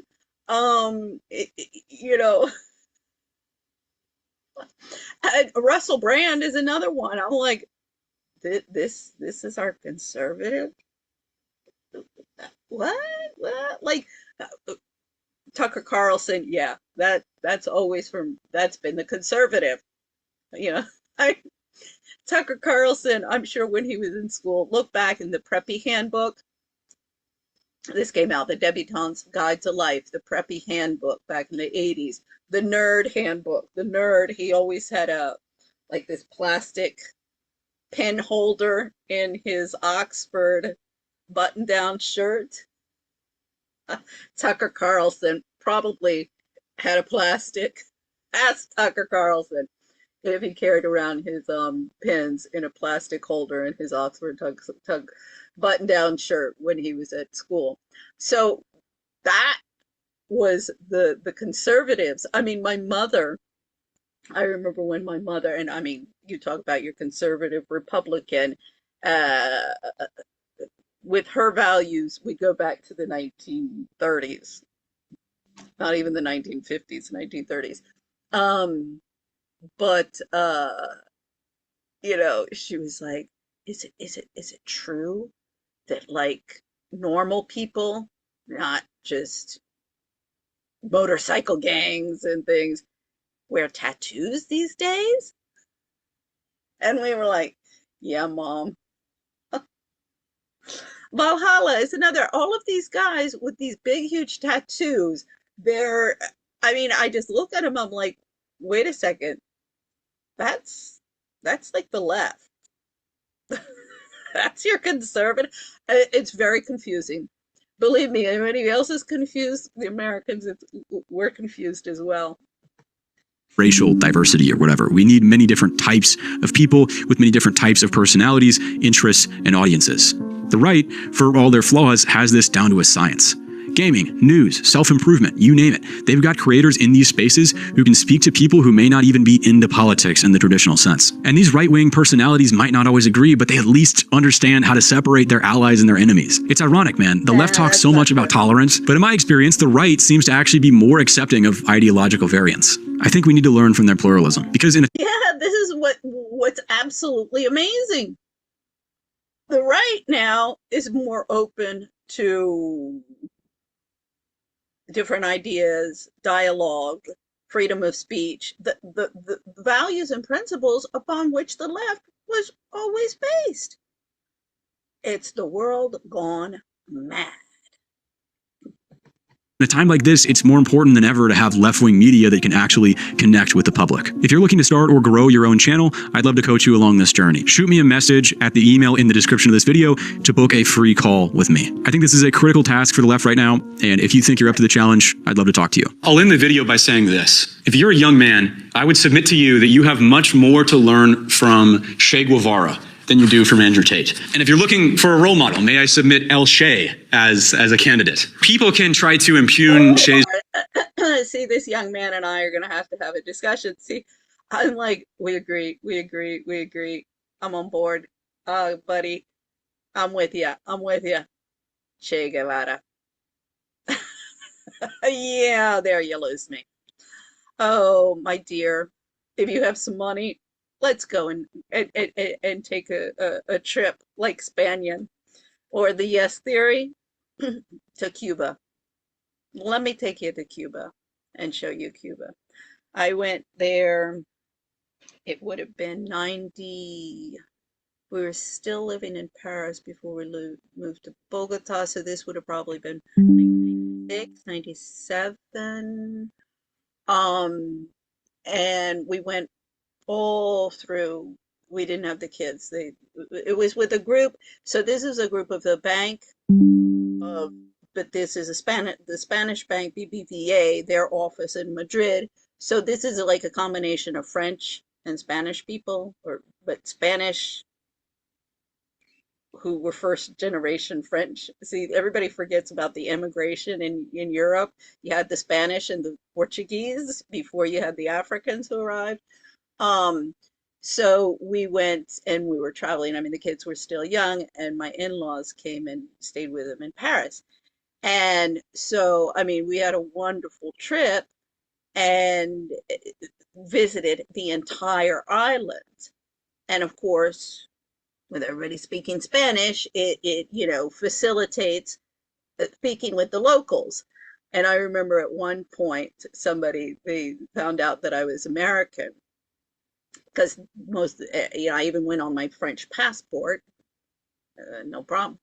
And some kid comes up to me and he says, "Oh, American." He said, "Oh, fuck this country. I love America." I said, "Oh, my dear, do not go and get on a boat and try and swim with the sharks to go and get to Miami, because this is not the El Dorado. This is one of the problems. They're selling America the Great, El Dorado. You got to come and your arms will be well open and free free everything for everybody." The Republicans and the conservatives have always promoted liberal immigration policy because it gave them cheap labor that they could more easily exploit. And the liberals, Democrats, have done it because it gave them votes. And it's created problems of failed globalization on all sides. The sending states nor the receiving states in any of this stuff is winning. And communism is not the answer.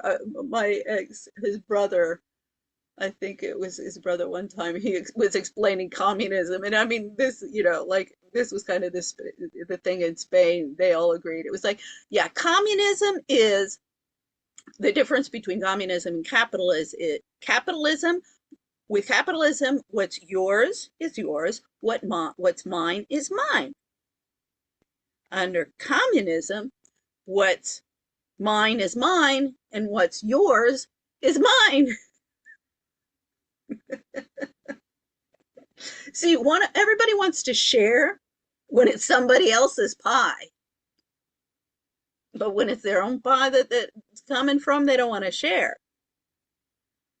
So communism, I'm a very, very, very strong proponent of free trade capitalism, but in a in a Adam Smith type social structure instead of Mandevillian type social structure where you want everybody to be soldiers, whores, and pimps. Or drug pushers or drug addicts. You know, this generates economies and it makes people easy to manipulate. No produces society where you want your workers to achieve their highest level of competence in whatever God-given talents they were born with. And that, that's what economies and economists and policymakers should strive for. Not Che Guevara. Although I have to say, I can't even remember the song. But you go to Cuba and Che Guevara, they sing that song all over the place. And unfortunately, yeah, I think that things have not improved. And I mean, okay, in some ways it's improved in terms of people access to food and basics, since we were there. But yeah, I remember when what's his face, Chavez, got in Venezuela.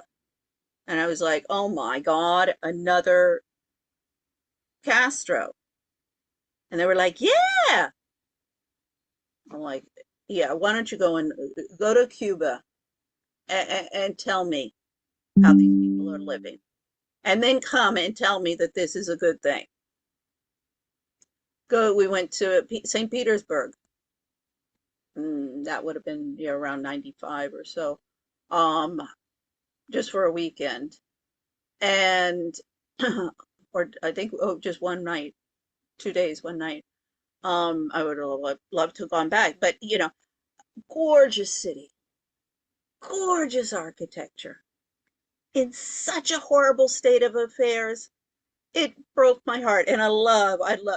I'm always looking at all of these like rundown places. I would do that in Spain. It's just plus fort que moi.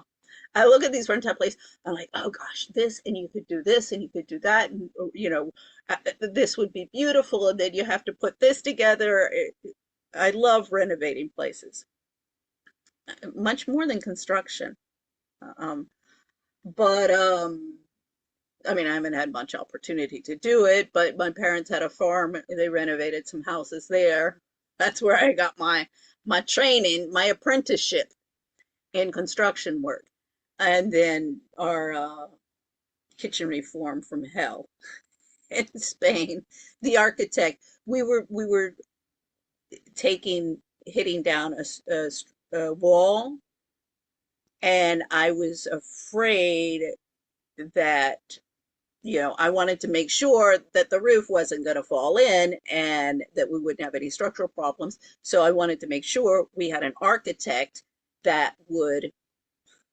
He got pissed off at me because I wouldn't buy. I said, no, I want my kitchen to look like something from Provence in the south of France, and these colors, the blue, this kind of grayish blue with the white stucco. And I showed him pictures and said, what does the guy bring me? He brings me this brown shit prefabric kitchen furniture. I'm like, no, that's not what I'm asking for. I'm the client. Yes. Don't ever be a woman in Spain and try and tell your architect that you're the boss. Not going to go down well. So you better know how to speak Spanish in that case. And you better know how to take hold of the project and do the project management yourself, because he'll tell you to fuck off. Yeah, well, okay. I had the last word when the final bill was settled. But yeah. So anyway, yes. See, I am such a free capitalist. Stop with the communism. It's not working. Socialism is not either. And we have that. We have example after example in Europe and example at example now in the United States with people like Bernie Sanders. So see, this is where he's losing me. So the young man and I, we need to have a little discussion. But I do, there's a lot of things. Oh, and I came across his profile because I was looking from the Mary Walcott, the Salem witch trials. I spoke about that. I've done quite a few videos now. I forget where I did the Salem witch trials and talked about him. But that was the Salem witch trials, and this is John Walcott. Oh, that was the message, the LinkedIn blog that I did. He's a School of Foreign Service poli-sci professor at Georgetown University. And so we had this back and forth because I'm like, somebody better start exposing all of the bullshit that's going on in our election process, because this is destroying democracy in this country. And that's got to be cleaned up. We got a mess up in Capitol Hill. Now, I don't know if they're going to impeach Trump, what's going to go on there, but I've been warning about Trump since 2016. He is your typical frat boy. He's a graduate of Wharton. Need I say more? And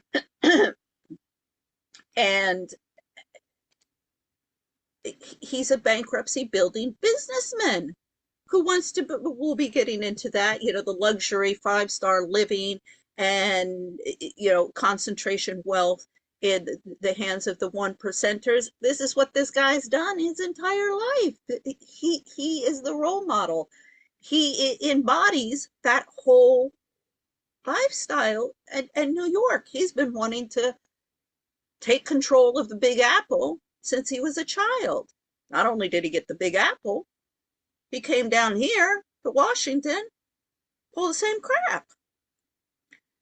But as vocal as I have been about Trump and the dangers that he poses, even I am surprised at what he's been doing in the past, well, since this past summer of 2025. Even I am like, what's going on with Trump? Something's going on there.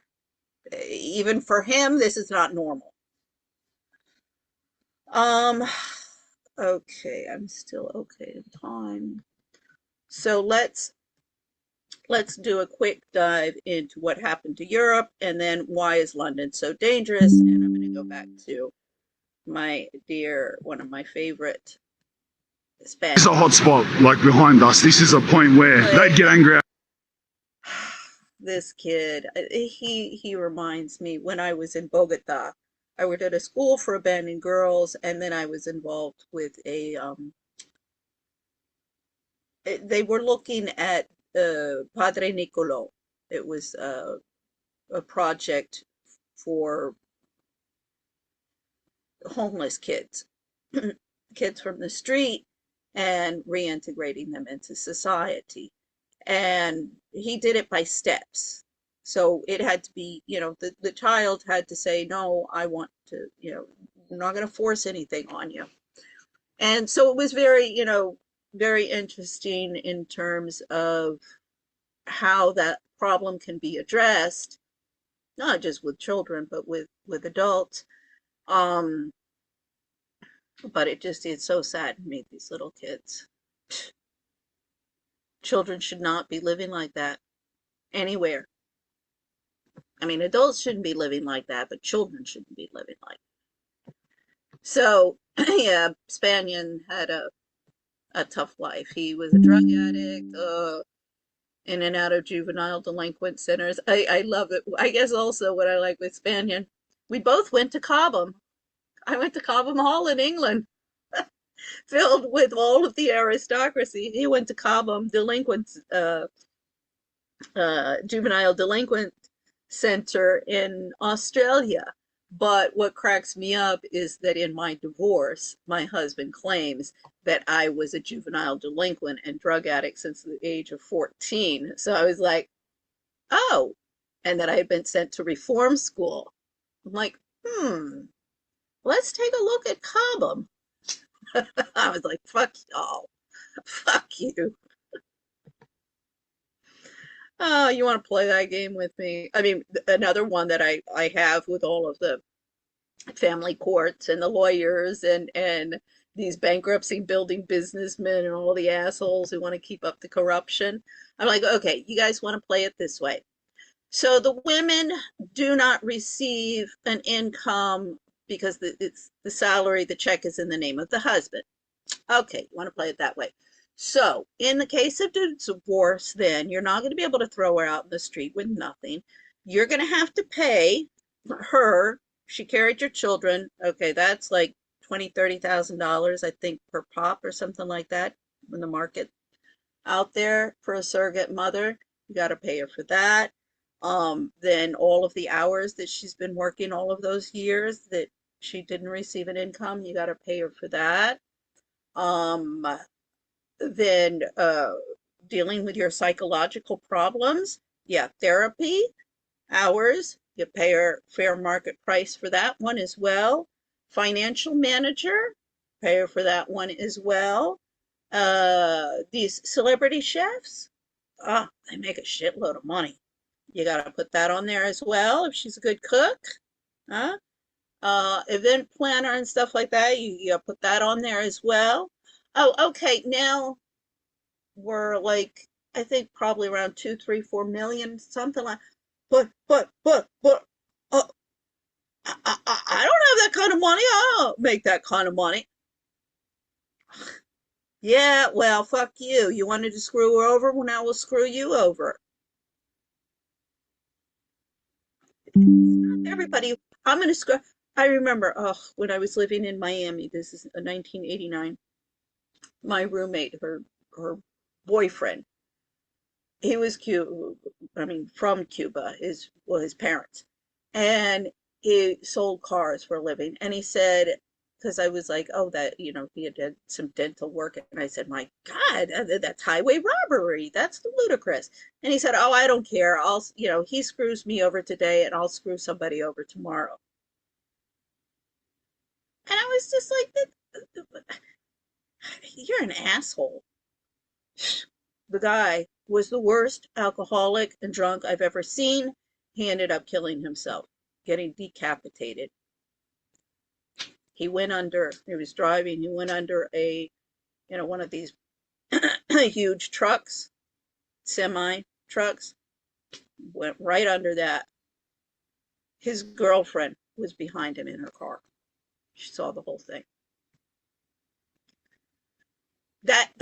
That's, I don't know, you want to call it karma, whatever. But that mentality leads to that lifestyle. This is what the IMF and the World Bank and the UN have been promoting along with the American and European governments. Voila. It's like 67% of sexual crime in the subway. 67%. This is a theatre where terrorists killed 90 people inside. And total for this day was 130 people dead. Bruh, I don't know what you think about Paris, but cars full dramas, lad. Bruh, they're sending in immigrants from everywhere, bruh. They're just shipping them in. I swear, Paris used to be mad tourist destination. Nowadays, bruh, it's apparently full putrid. We're going to meet a local. She's going to give us the full rundown of what it's like living in Paris, dealing with this. Welcome to Paris 2026. Let's cut. All right, brother, let's do this. Who's left my hotel? Hotel Les Cloches de Notre Dame. I'm going to assume that means real close to Notre Dame. All right, bro, anyway. Yeah, like I just said, we're We're right near Notre Dame, which is right in the center of Paris, pretty much the dead center of Paris. It's 10 in the morning, it's 10:30 or something. Not far from here, we're meeting a lady, her name is Hermine. I'm just gonna say it like an Aussie, right? Hermine. She's a local, obviously, a local Parisian who's lived through the changes that we're going to discover and talk about. She speaks up on it. She self-proclaims to be an activist against this stuff, sort of in a media sense. Don't exactly know what she does, but yeah, I do know that she does that. This canal here that runs through the Sena is just, it's so nice, bro. Like, I don't mean the water, the colour of the water is not that nice, look, right? It's not but the canal, it's everything except the colour of the water is beautiful. The boats, the buildings surrounding it, look at this. It's off its guts. That's Notre Dame right there. We're meeting Hermine up there on the other side of the other canal. I think near Hotel de Ville, on that side of the water anyway. And like the way we start 96% of Agnon's videos, I'm getting a long black, brother. Well, in France, an Americano, or an American coffee as they call it. As you can see, it's winter, it's freezing. I got a thermal, a t-shirt, a hoodie, and pretty much a snow jacket on. It's really cold. It's beautiful, but we'll get a coffee there.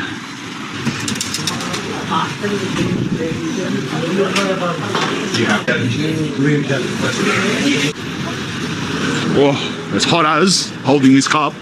It's boiling water in a paper thin cup, but the air is that cold. All right, I thought I was gonna battle it. I thought the cold air will battle these cups burning my hand, brother. What's happening?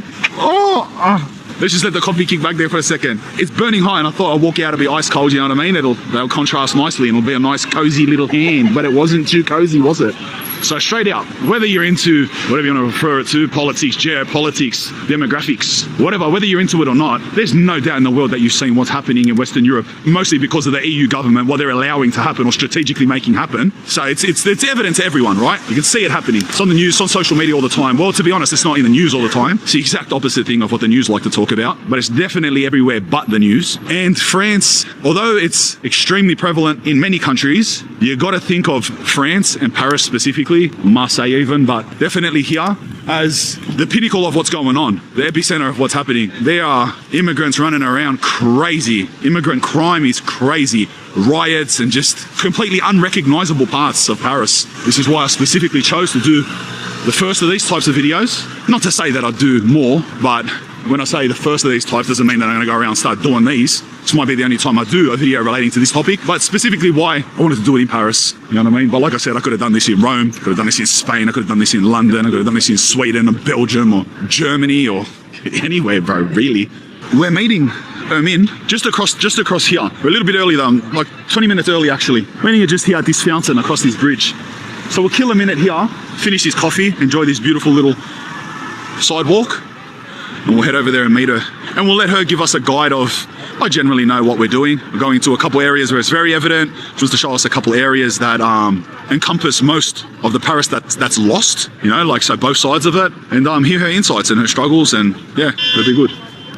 Like, good to hear it from someone that's from here, from a French person that's from Paris, you know what I mean? Because obviously on social media, you say whatever, bro. You can clip anything on social media, and all you have to do is just write text over the screen, like narrating whatever you want, and then that's it. 180,000 people just like, oh, that's it. Happens to me all the time. I will live stream, and there'll be some moment, they'll clip 6 seconds of it, and they'll write whatever they want. That's it. I remember this one time, completely off topic, just to show you the power of social media captions and how much they actually do control your mind.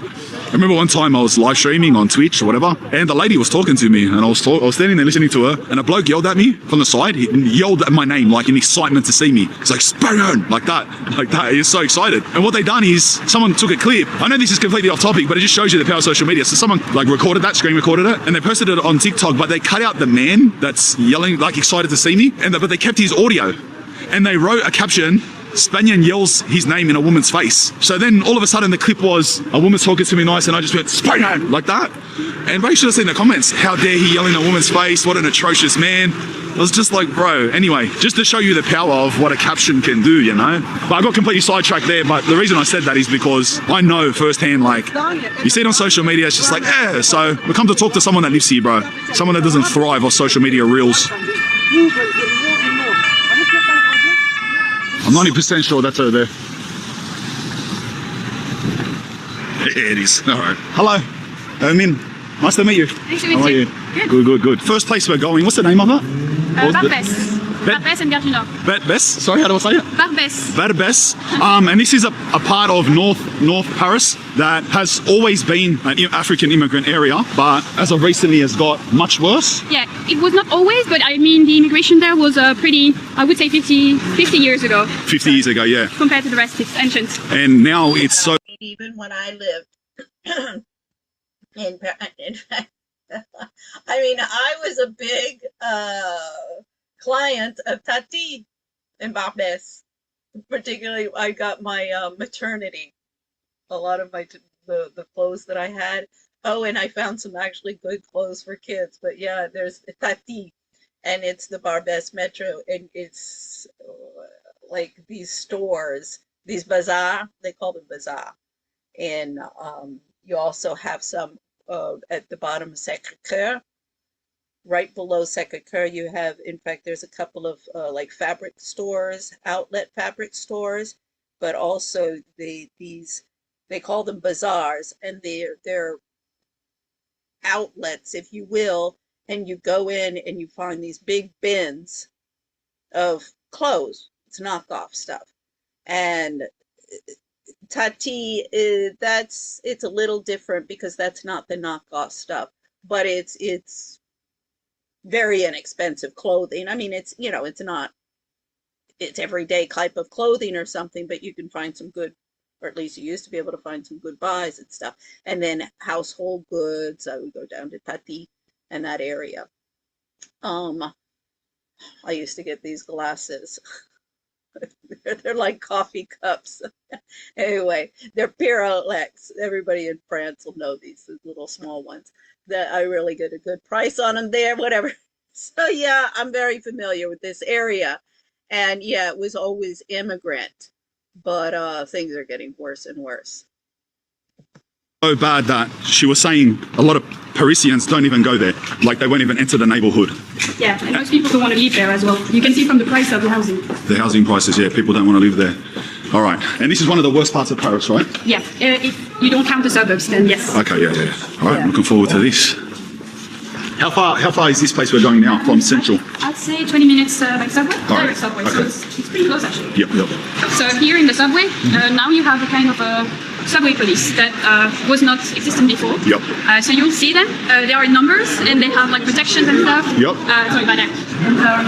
Is that because of the crime rate? Yes, absolutely. Yeah. And also because you can't really, like the people who control the tickets and stuff, they were often assaulted. Oh, yeah. And you have a lot of crime that's done in the subway. Yep, I think there is a statistic, I'm sure actually, it's like 67% of sexual crime in the subway. 67%. 67%. Wow. When foreigners, they are usually, I think it's 15% of the population. 15, so 15%, Yeah. and they do 67% of the raping. Yeah, not the raping, but like assault, Sexual touching and assaults. stuff. Yeah. Yeah, I've experienced this. Really? Yes, when I was, I think I was 18. Yeah. It was in one of the train that you took 2 years ago to go in the suburbs. Yeah. I was going there. I felt something on my knees. It was a guy that was sitting in front of me. And mind you, this is at rush hour. That's not like a He's very busy. evening or Yeah. something. Yep.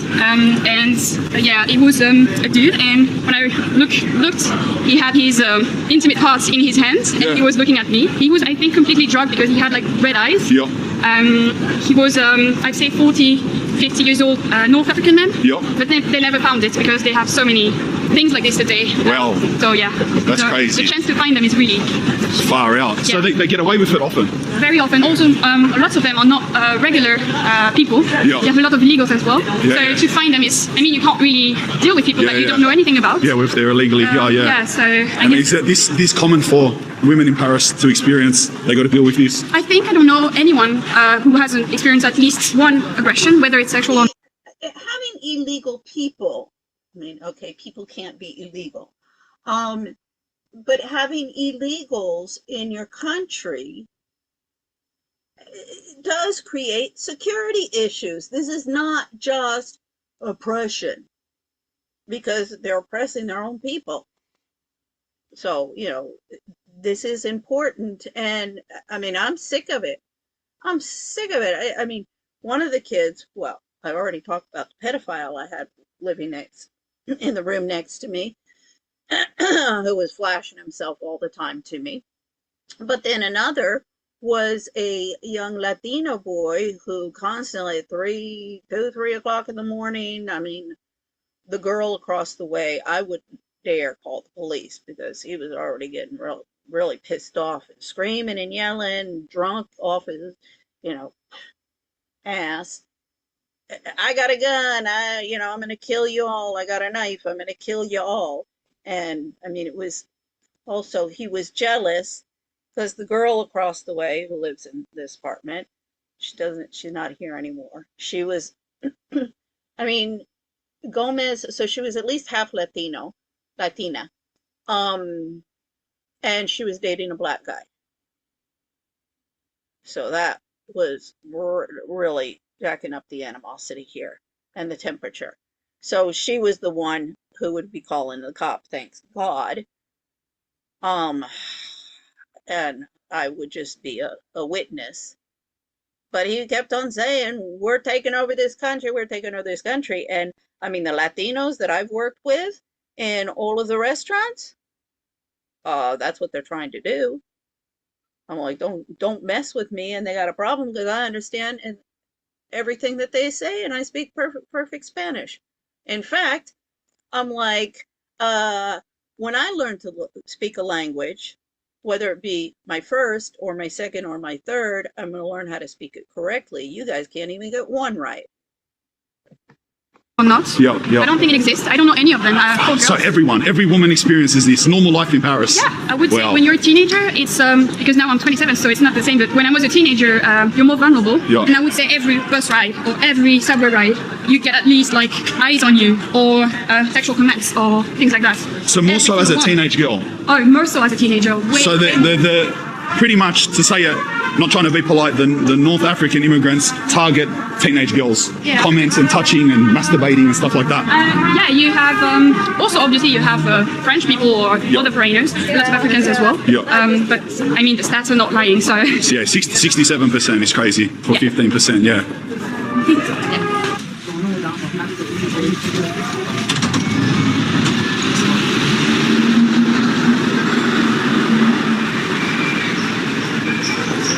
Security over there. Oh yeah.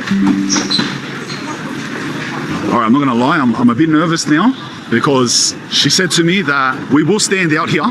I'll stand out. The people here are aggressive. They don't want to be filmed. They laugh at police. If they see me filming, they're gonna approach me, and the way that they'll try and deal with me is stabbing me. They won't want to fight me, and it's very common for all of that to happen. So she's saying, be sneaky when I film them. You gotta understand too, we don't have security. A lot of people that do this, other YouTubers that you've seen do this, they walk around with security guards swearing at immigrants and stuff. You know what I mean? You would have seen that. They walk around with security, paid security. I don't walk around with security, so, and I'm just with a woman. Yeah, she's the security. So it's a different circumstance for me. So if she's the security, I think I don't think I'd want to mess with Spaniard. Yeah, I think he's good security. You see me being secretive with the way I film, obviously, because I'm essentially by myself, and she said specifically they will try and stab me, so I'm nervous. But we'll be okay. We'll be okay. These are the train that comes from the suburbs. Yeah. I think this is the video where I need the secret glasses. I've got to walk around with a camera in my hand like 60 minutes. So this station here is known as one of the worst train stations in Paris. It's called Gare du Nord. Sometimes you have things going on here. I think there is a video that shows stabbing going on. Well, just there. Just here? Yeah, just here at the entrance. And I was assaulted, not assaulted, but messed with several times because I used to take the train here to go to Brussels. And yeah, it's not a very safe place. All right, you can see from the security. Yeah. All right, that's why there's security everywhere. People just get randomly stabbed and stuff. Yeah, so.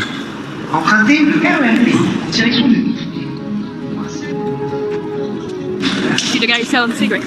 Oh, was he selling cigarettes? Yeah. Oh, well. I love that. The guy is cleaning there. Yeah. This is all new safety measures in Paris. Stop cars from running people over? Yeah, we have this everywhere now. Is that because of terrorists? Oh, yeah. Yeah. Okay. Because we see that, even from Australia, I see that happens often here in Germany.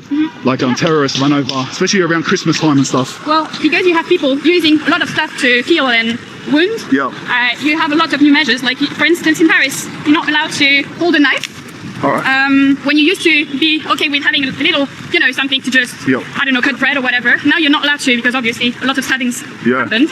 You used to not have those, how do you say? The bollards, Yeah, we can go. Yeah, barricades. Barricades, and now it happens. So yeah, a lot of security measures are impacting the normal way of people living. So yeah.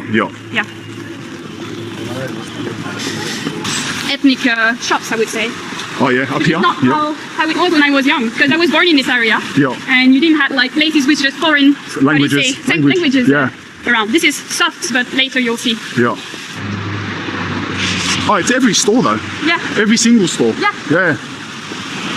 Where's the, you know, the Parisian boulangerie and croissant, you know? Yeah. It's gone. Yeah. And so what are the major groups that are here then? Sri Lankans, Pakistanis, Africans, and by North Africans it's like Algerians, Moroccans? Well, we have everyone. Everyone, but, I would say lots of Algerians. Algerians, Moroccans and a little bit of Tunisian as well. Tunisian, okay, not a lot of Egyptian, I would say. But then we have a lot of Western African because they are obviously speaking French, so yeah. And you have a lot of those schools. Maybe you have all the Western African, the Mayotte. You know, you do have quite a large Black African community. In Australia? No, we don't have a lot of these, but I noticed in Europe there's lots. Yes. Mobile phones or whatever. So that's the moment to tell you a story. So you see the chain that I have here?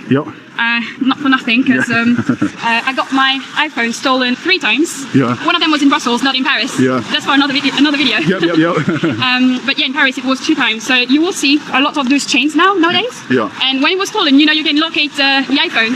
And my boyfriend, he went there. So my iPhone went from where I live to those areas that we're going to. And it was going from places to places because they go in shops and they deactivate it. But they're only interested in the, how do you say, the stone in it? You know? The chip, Yeah, and it was funny to see because it was so obviously like a cliche that was going these places directly and then just going around. And so between all of those stores there? And I would say they are used to that. And well.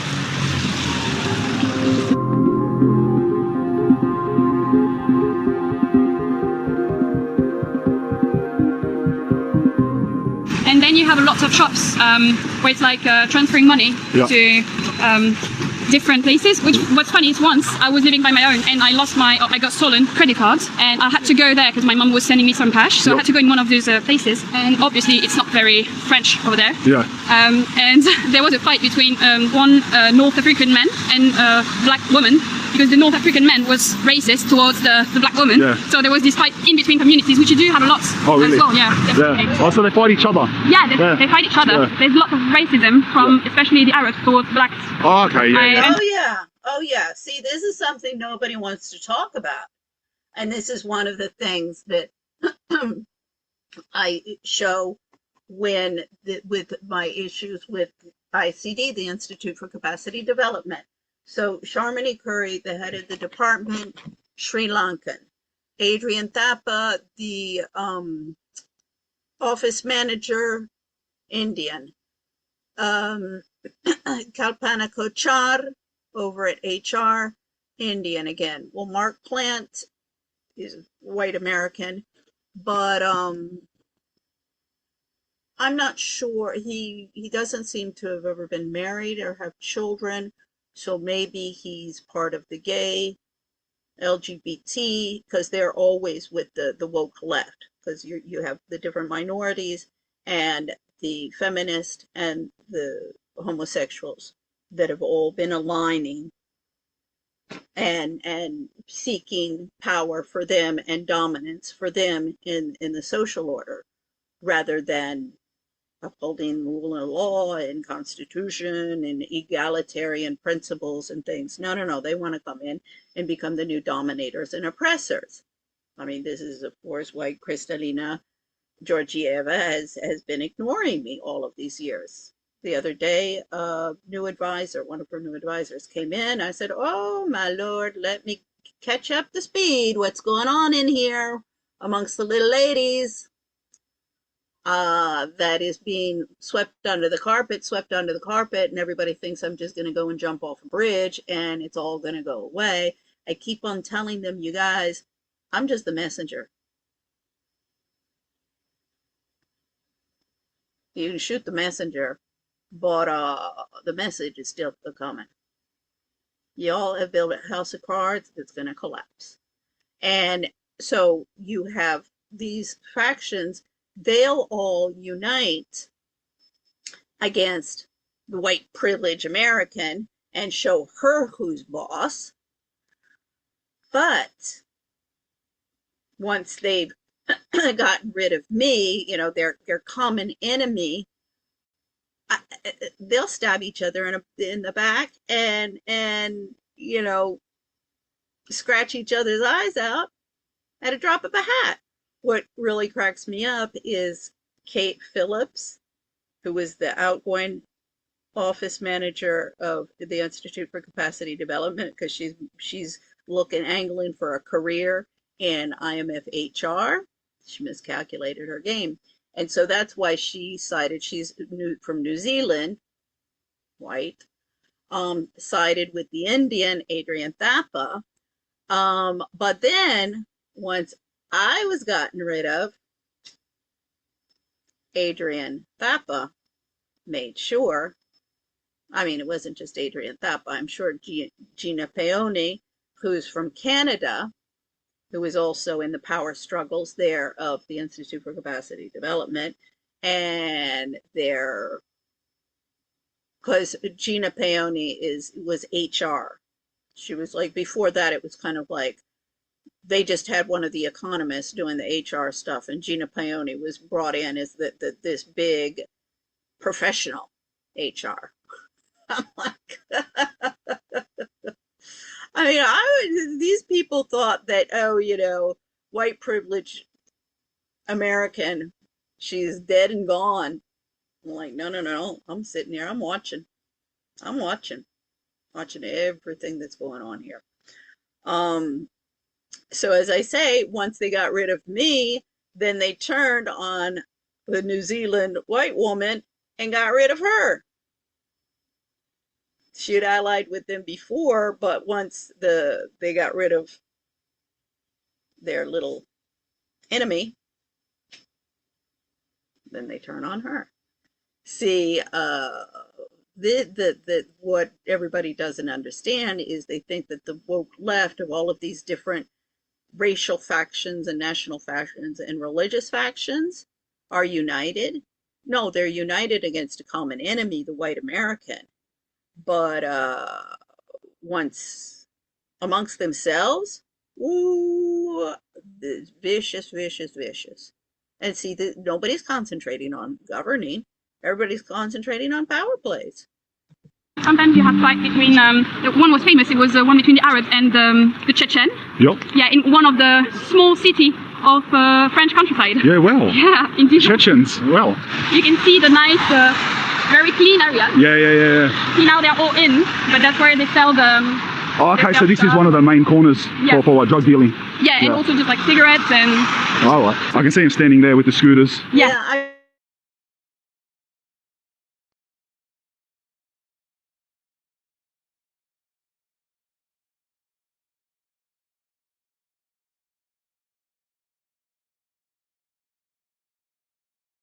Of the Chechens and stuff, it was very interesting. Yeah. I'm not sure all of them are. No, I'm not saying they're all drug dealers. I'm not saying anyone is. I'm suggesting. See you have a security agent, especially for that station. Yeah. It's not something we used to have. Like. Yeah. See this? Yeah. It used to be like that.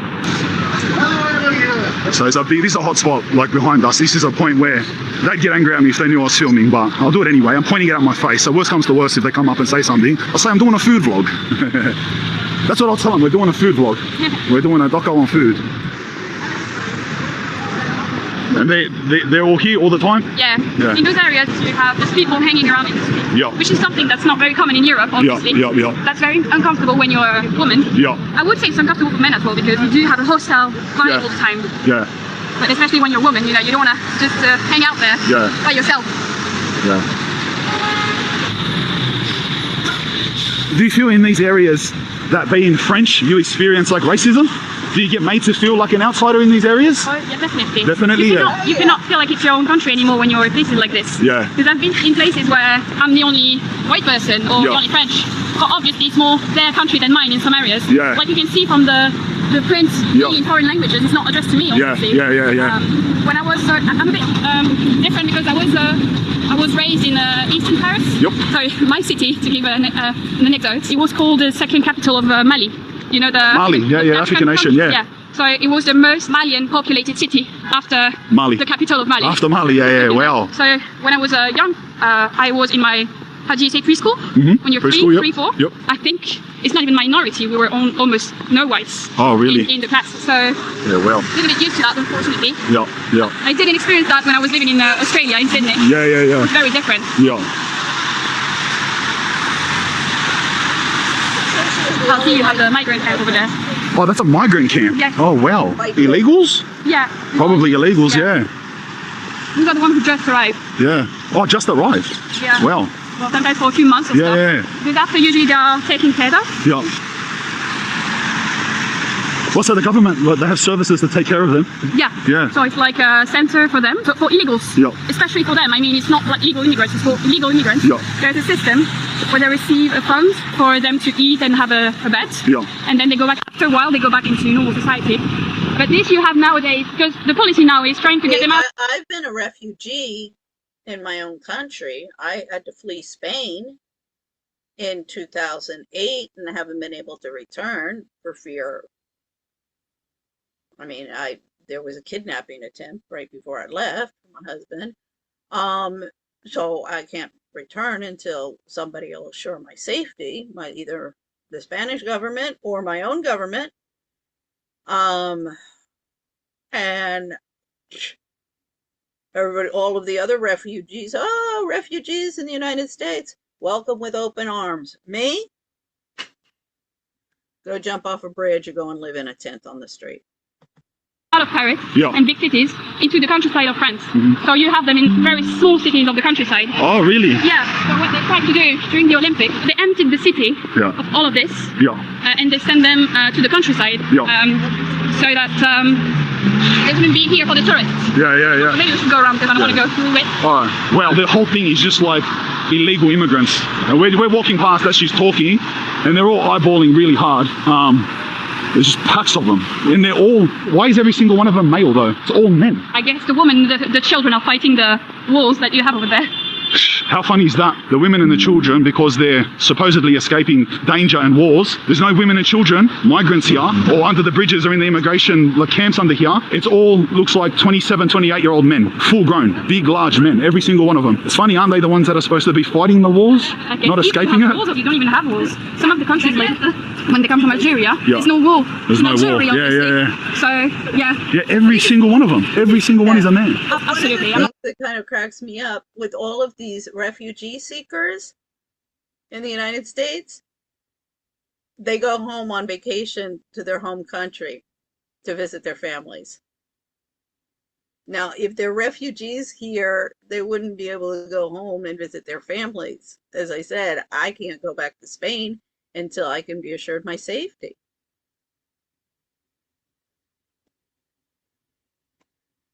And I mean, when my children became 18, they could have come to the United States and lived with me, but they've been alienated from me, and I can barely keep a roof over my head. I mean, barely find a job for myself. How am I going to help my kids find it? And this is the whole thing. I mean, this is Tripping the Prom Queen by Susan Shapiro Barash. This is, this is the whole thing between the feminist and the anti-feminist and myself.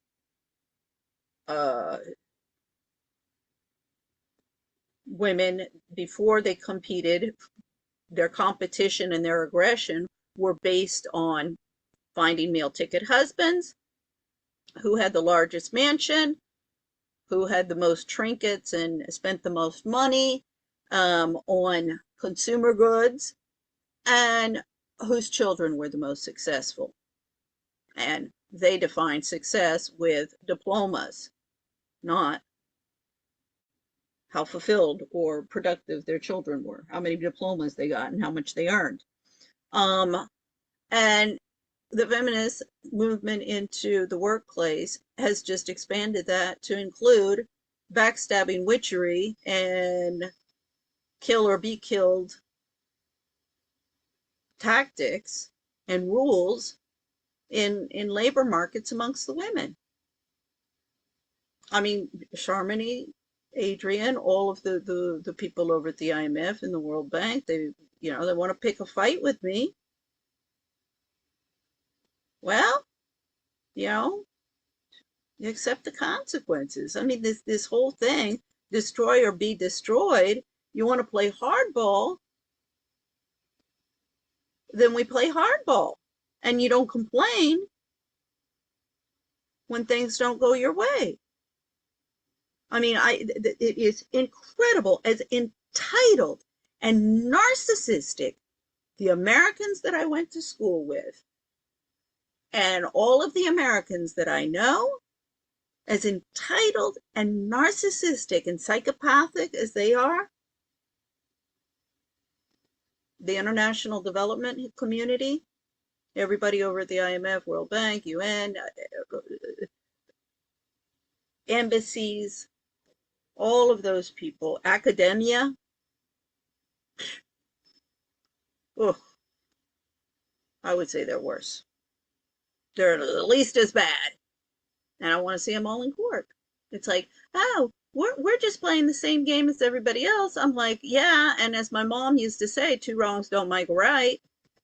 Not sure how a woman would do over there. Yeah. But it's very sad. I mean, if you're an African and you see this video, because there are those statistics about how many Africans want to come to Europe. Yeah. If you're an African and you see this video, this is not a nice life. Yeah. This is what is there to envy over there. Yeah. I mean, and a lot of them go through drugs as well, because obviously this lifestyle, it's more precarious to. Yeah, of course, the drugs and stuff. I don't think that's something you should look up to. Yeah. We don't have the room anymore, obviously. Yeah. Well, every single one of them, 28-year-old men, dozens and dozens and dozens. Let's look at this. It's crazy, cuz just heaps and heaps of them, bro. You can see how for so many people, men and women, like how intimidating that is to be walking around Paris and under the bridges is just packs of like grown men in hoodies, pretty much just staring at everyone. Of course it's intimidating.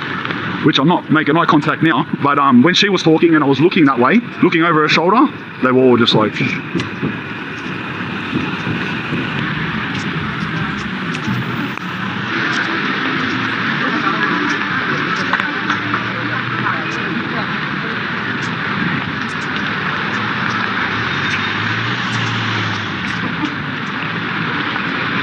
Raining so bad now. That's the military police. Oh, they're military police? Yeah. What do they deal with? Why is there military police here? So it's a system in France. It's not very particular to the situation. It's just you have the national police and you have the military police. Okay. But in squares like this, I don't know if square is a word, but in parts like this, now you have a lot of men just hanging around when it's not raining, or you can see one there. Yeah. And some of them are drugs or anything, but those places were built for, families and young couples and families and stuff like that. So, it's not very welcoming anymore. Yeah, I can imagine.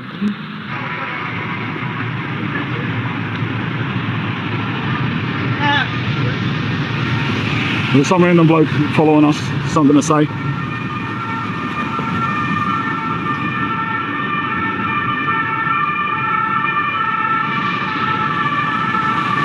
That's a street that was named after a battle in Algeria. Oh, really? Yeah, and it's in honor of the people of Algeria, the Algerians. Oh, what? Yeah.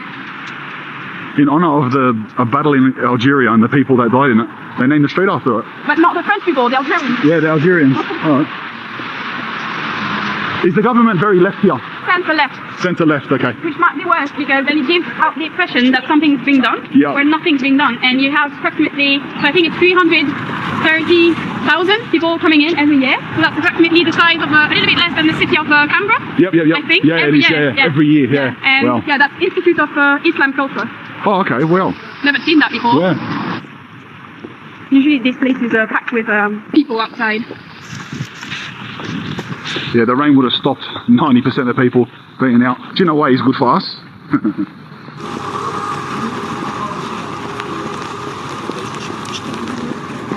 They're called boulangerie. Boulangerie is where you buy the bread, the baguette and the croissant and stuff. Oh, nice. The first one we've seen though. Is that like a traditional French place? Yeah, that's and there's not many left. That's a French bakery. Oh, you have plenty in all the neighborhoods. Oh yeah, just not around here. Yeah, we've been walking for what, 20 minutes? Yeah, yeah. We've seen one. Usually you have one in every. Maybe I'll buy something there. What should I get? I'm not going to be good at this one though. It used to be every street corner. Okay, we'll see. We'll see.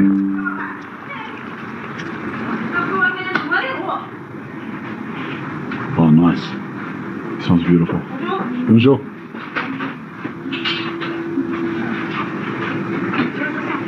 What are these? Not sure. Not French. French. Not French. Oh, they're not? Actually, I might get a quiche. I get a quiche. You got a quiche? Wrong. They're having it. Chicken. Chicken, yeah. Chicken. So the normal, well, you can do quiche about anything. Yeah. But the typical thing in France would be quiche Lorraine. Yep. So from the region Lorraine. Yep. And quiche Lorraine has ham in it. Oh, yeah. It has bacon in it. Yeah, yeah. So they won't serve it around here commonly? I wouldn't know, but I guess Yeah. so. Usually you have a quiche over there. That's crazy. That's crazy. No? Oh, well. They want me to film his sheep head. He got angry because I filmed the sheep head. Yeah. Alright. There? Alright, well they don't want to be filmed in the markets, but I'm going to film them anyway until they get really pressy. We have gone through so much streets that are completely non-French. It's not just a few streets. We've been walking for ages and it's been the same. So the enormity of it is big. It's not being exaggerated now. It's every single store and literally every single person. Like everyone.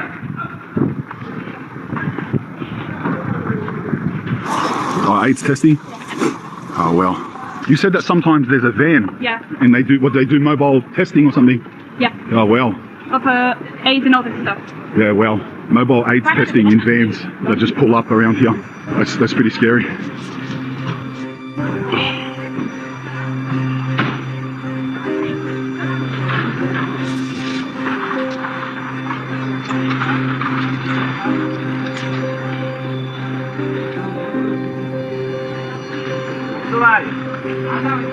Is this the area you said that like French people don't like to come? Because there's not a single French person here. Not really. Like not a single one. Oh, one old man. You do have, that's what's sad about it. Either because they lived here forever or, you know, they own the place and now it's worth basically not enough. Yeah. So you do have people who are stuck here. They're actually locals here, yeah. And I mean, in the United States, so much segregation was the problem.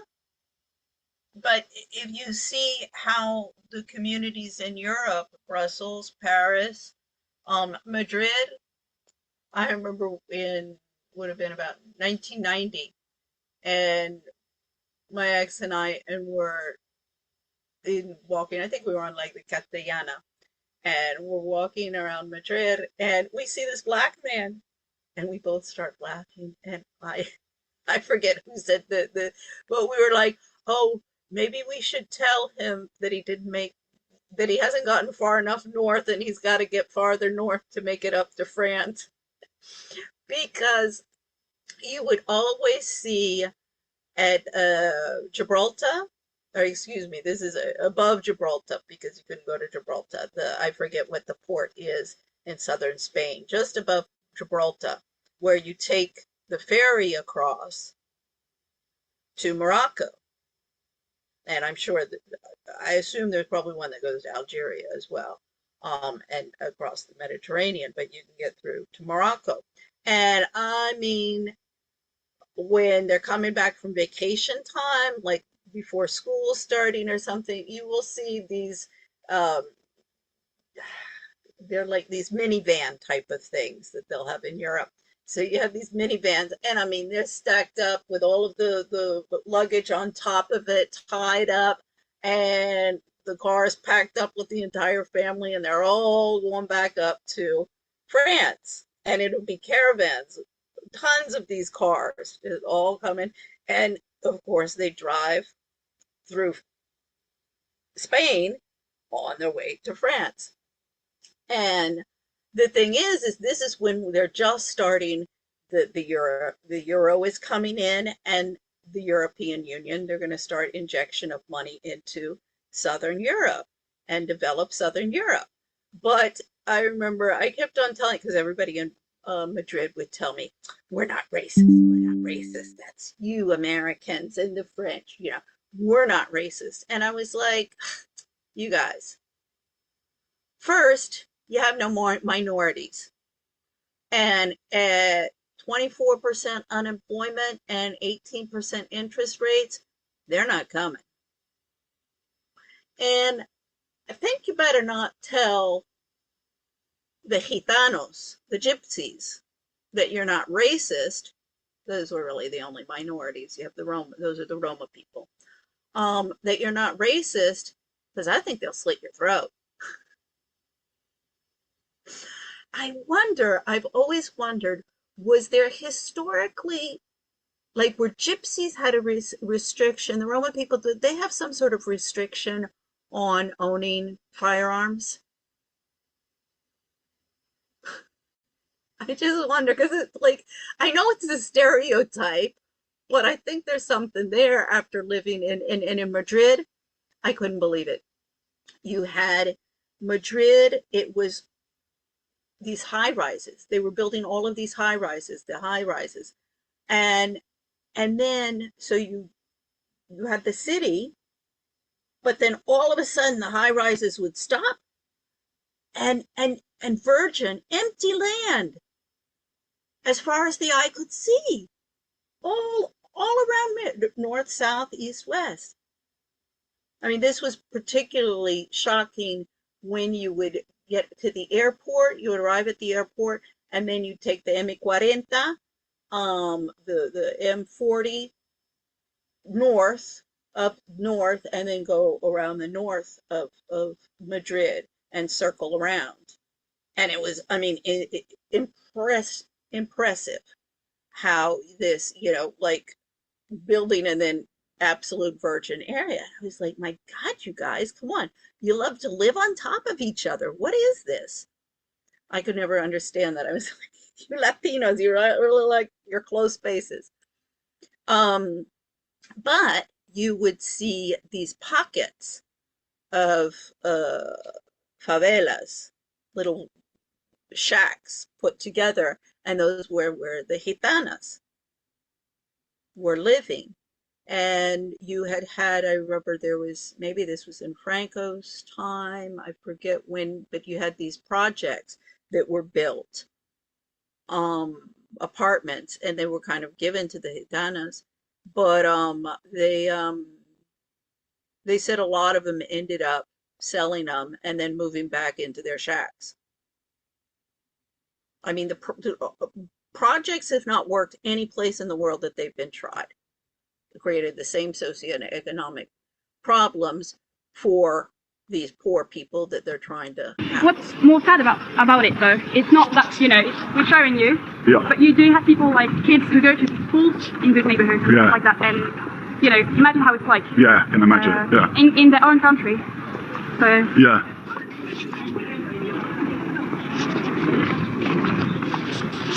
See the men on the sides. Yeah. I'm not sure it's gonna be like this now. Yeah. But you see the men on the side, and sometimes you can see them exchange stuff. Yeah.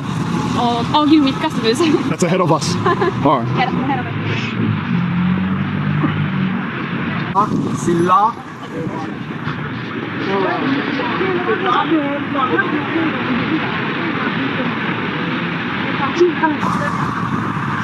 She said from this point on, she wants to walk separate to me. Real reassuring. It's hard to know, like, obviously with a hood eye, you have an international sort of like eye for it, it's all the same, but as a local, she's definitely seen the difference between this particular spot as opposed to the others, because we got here and she was like, particularly like, look ahead, I gotta walk separate to you. But for me, seemingly similar pretty much to everywhere we've been. Oh yeah, I can start to see lads now, like coming up here, you can see there on the right, they ordered me spay, right here on the right, they ordered me spay, them two, and done a 360 and covered his face.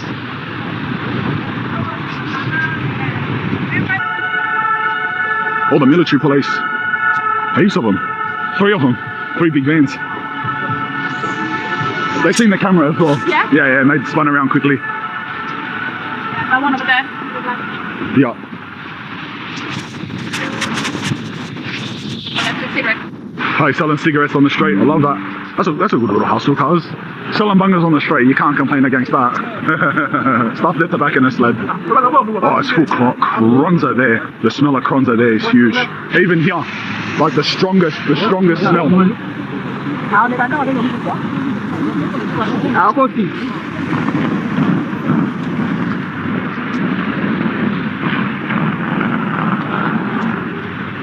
There's a lot of people there, eh?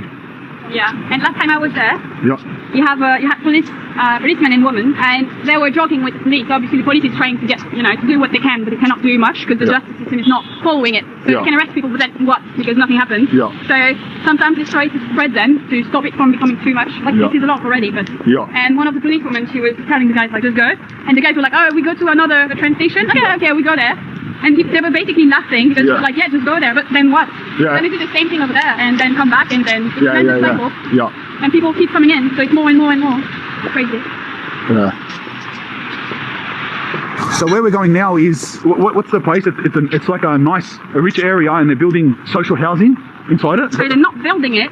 So the place is called Place des Vosges, which is a very old and very nice Parisian place, like old Paris. Yep. And one of the hotel, very old one, I think it's 400 years old. Well. They are trying to transform it into social housing, Well. which is crazy because to live there, like I could never live there. You probably couldn't live there as well. Yeah. Although you're probably wealthier than me. So it's one of the most selected places in Paris, and they're just going to put social housing there, meaning like. In one of the old beautiful hotels. Yes. Yeah, well. So that's what they are trying to do now. What, and then take those people from like under the bridges and put them there? Maybe not those ones, because those ones they cannot really go that much into the system. Oh yeah. Because they are illegal. Oh, they're actually illegal. Okay, yeah. I can show you the map of social housing in Paris. Yeah. I don't know if you can see that. Yeah. So where we were, we're north over there. Yeah. And you see the center? Yeah. It's completely free of social housing. Because obviously the rich, they don't want to live near this kind of places that we've seen. So it's only left to the people who can't escape it, basically. Okay. Yeah, but the policy of the mayor of Paris, Anne Hidalgo, is to leave no room for protected areas anymore. Oh, wow. So yeah, they're spreading them in the countryside and also spreading them inside Paris so that basically everyone gets their fair share of migrants, I guess, or even legal ones. Nobody's safe anymore. Everyone gets their fair share of migrants now. So the place, the very nice place we're going, it's just next to another place that's called the 11th arrondissement. 11th arrondissement is where most of the attack happened on the 13th of November, 2015, so basically 10 years ago. Yeah. And it's known as a place that's more, how would you say, like hippie, more like leftist, kind of fancy leftist and hippie, with like matcha places and very hipster kind of like. Yeah. And it's where the Islamic terrorists of this attack, the main one, the one of the Bataclan, targeted. Okay. So they shot the terrace, they shot the theater, the Bataclan. Wow. So we're going to go past it. Yeah. What two places did they went in the theatre shooting people? Yeah. And where else? And the terrace. What's that? What's the terrace? The terrace is like the outside cafes, the tables you have outside. Yeah. And people were just sitting because it was an evening. I think it was a weekend evening on Friday. And they shot. So they basically did, some of them went to the Stade de France, which is the football area. And they exploded, but they didn't kill so many people there because they couldn't enter. And then they went to the Terrasse and the Bataclan, which is located in the 11th arrondissement that we're going. This is still a nice area. It's not, I wouldn't say super fancy, but it's a nice area. And they were shooting people just sitting at the cafes? Oh, they shot them. Some of them went out of the cars or scooters they were on. They went into the cafes and they shot people. One of my friends was there. I know a guy that was there, and his friend that was with him got killed. Oh, well. And then inside a theatre also? The worst part was the theater. I think they killed 100 or 90 people there. 90 people? Because they went inside the theater. It was a hot rock concert. Hot rock concert, yeah. They went in it, and they basically was a commando, so they killed everyone.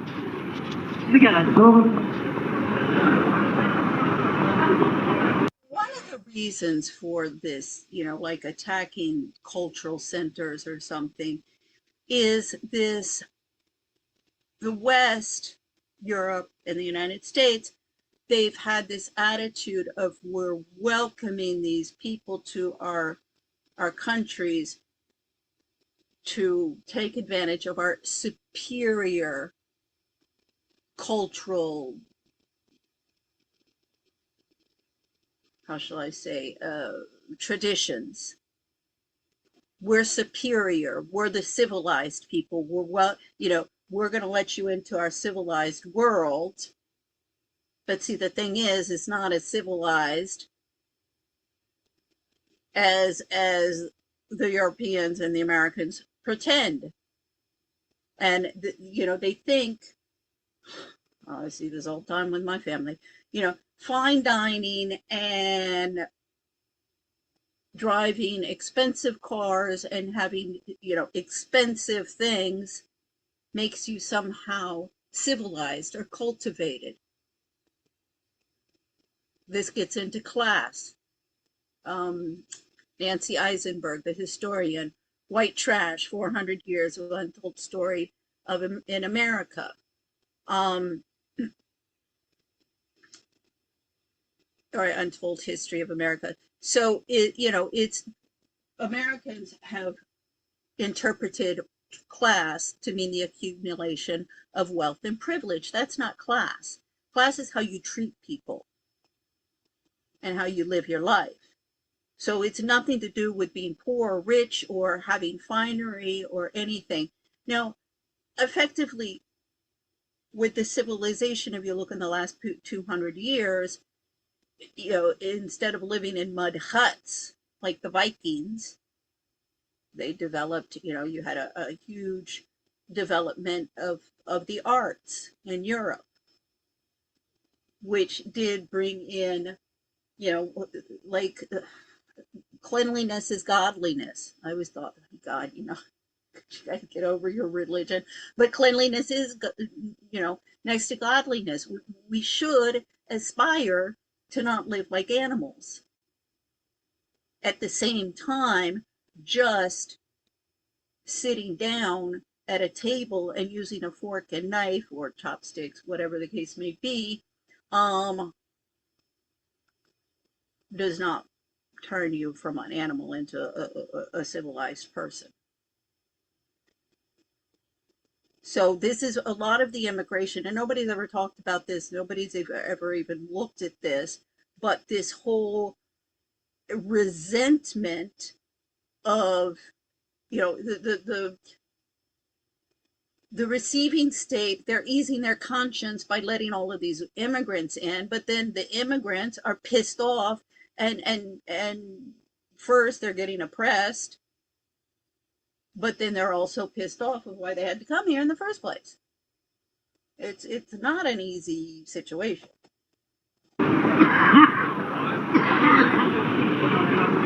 What a beautiful train station.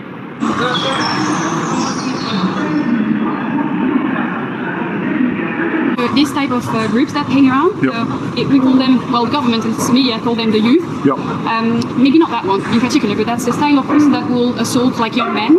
Okay. You had several attacks like this, which is like young men get attacked for bad luck because supposedly they, cross eye with this and not in a good way. So they will get like attacked and jumped on and nice. Oh, really? But yeah, we often talk about the part that's dangerous for women. Very much about the part that's dangerous for young men. For young men as well, yeah. So they just get stabbed, killed over bad luck. Bad looks, or refusing to give up a cigarette, or it's just excuse. We say they don't ask you a cigarette. They don't kill you because they ask for a cigarette. They ask for a cigarette so they can kill you. Oh well, yeah. Not always. It's going to be death, Yeah, of course. It's very leftist here, This place is where you have usually a lot of the protests. Leftist protests. Sometimes you can have you can just walk randomly here and have like an Afghani protest or something like that. Oh yeah. Often happens. Yeah. And this is where the terror attacks were? Not here particularly. Not particularly, but this area. Yeah. In this area of Paris, the 11th arrondissement. Yeah. Just nearby. So we're coming up to first the theatre of that terrorist attack where they killed 90 people, and then the streets. A lot of you would remember. What year was that, Charlie Hebdo? Charlie Hebdo, it was on January of 2015.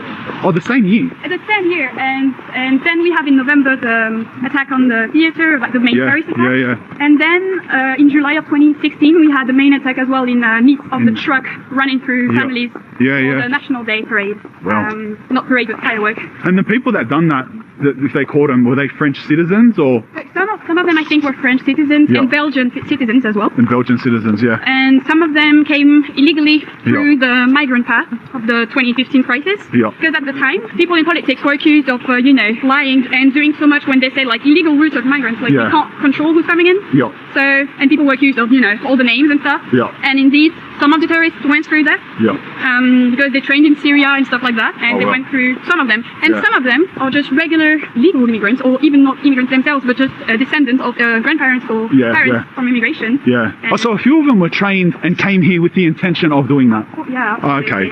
And I think so. They hide in the migrant policies, the pathways. Yeah, a few of them, not a lot. Not a lot. I think some of them were not still to this day fully identified.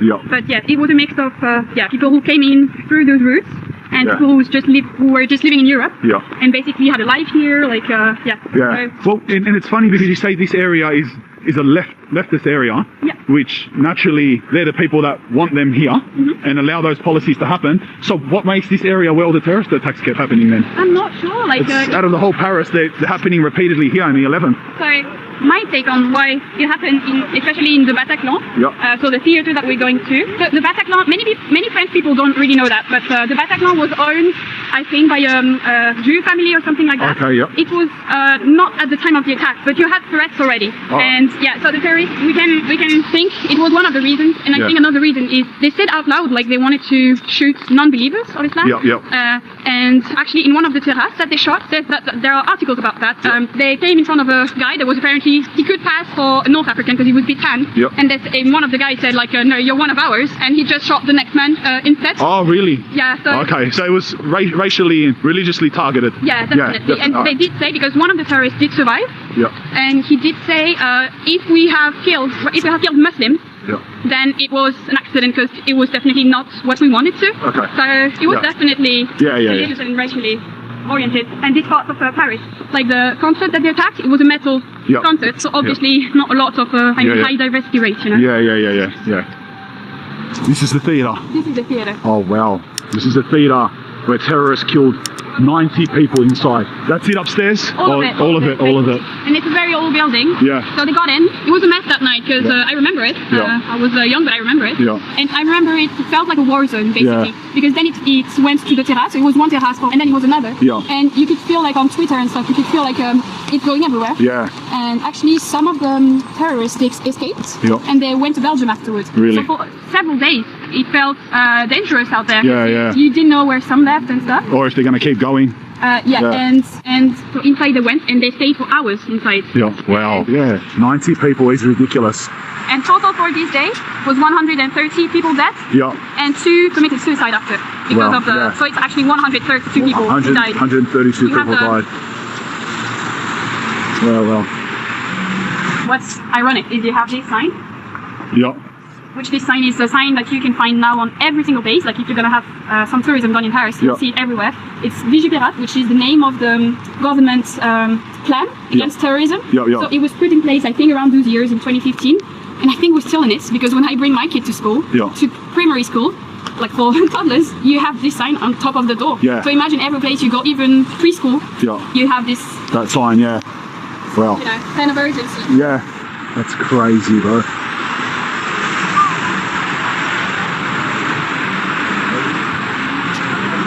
These streets, you have like the videos of people going out, climbing into the walls and stuff, and trying to escape. Far out. And they use machine guns. Machine guns. War weapons, automatic weapons. Well, that's crazy. They use war zone guns. It was so terrible because they were there for so long and they shoot everyone that some people were not recognizable.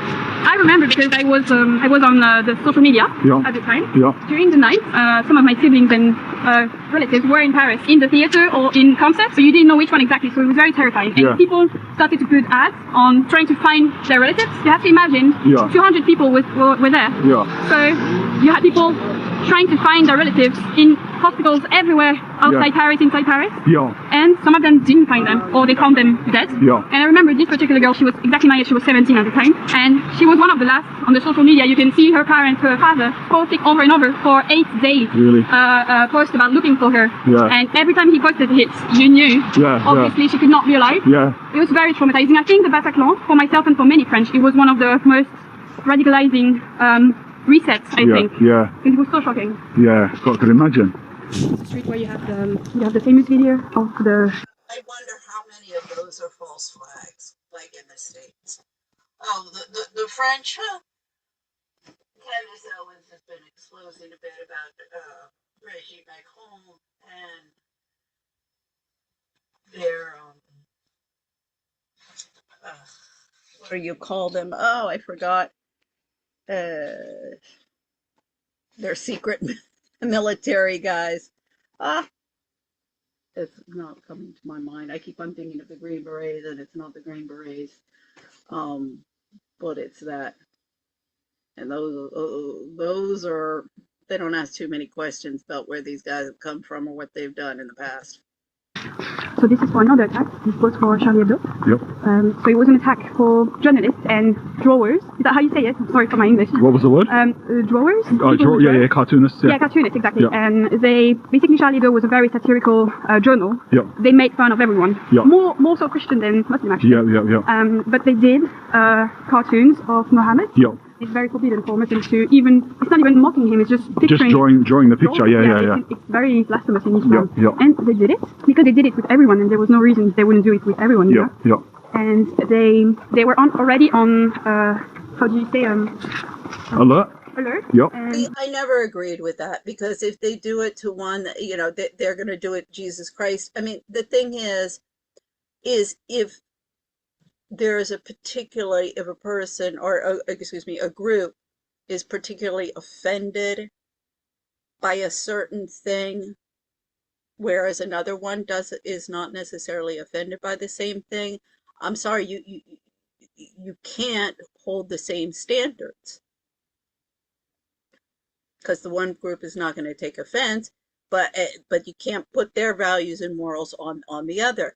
If this is something, I believe this is like with Tucker Carlson and the Easter and Trump's tweet. I know Tucker Carlson just to his core. I mean, I truly do believe he's a true Christian.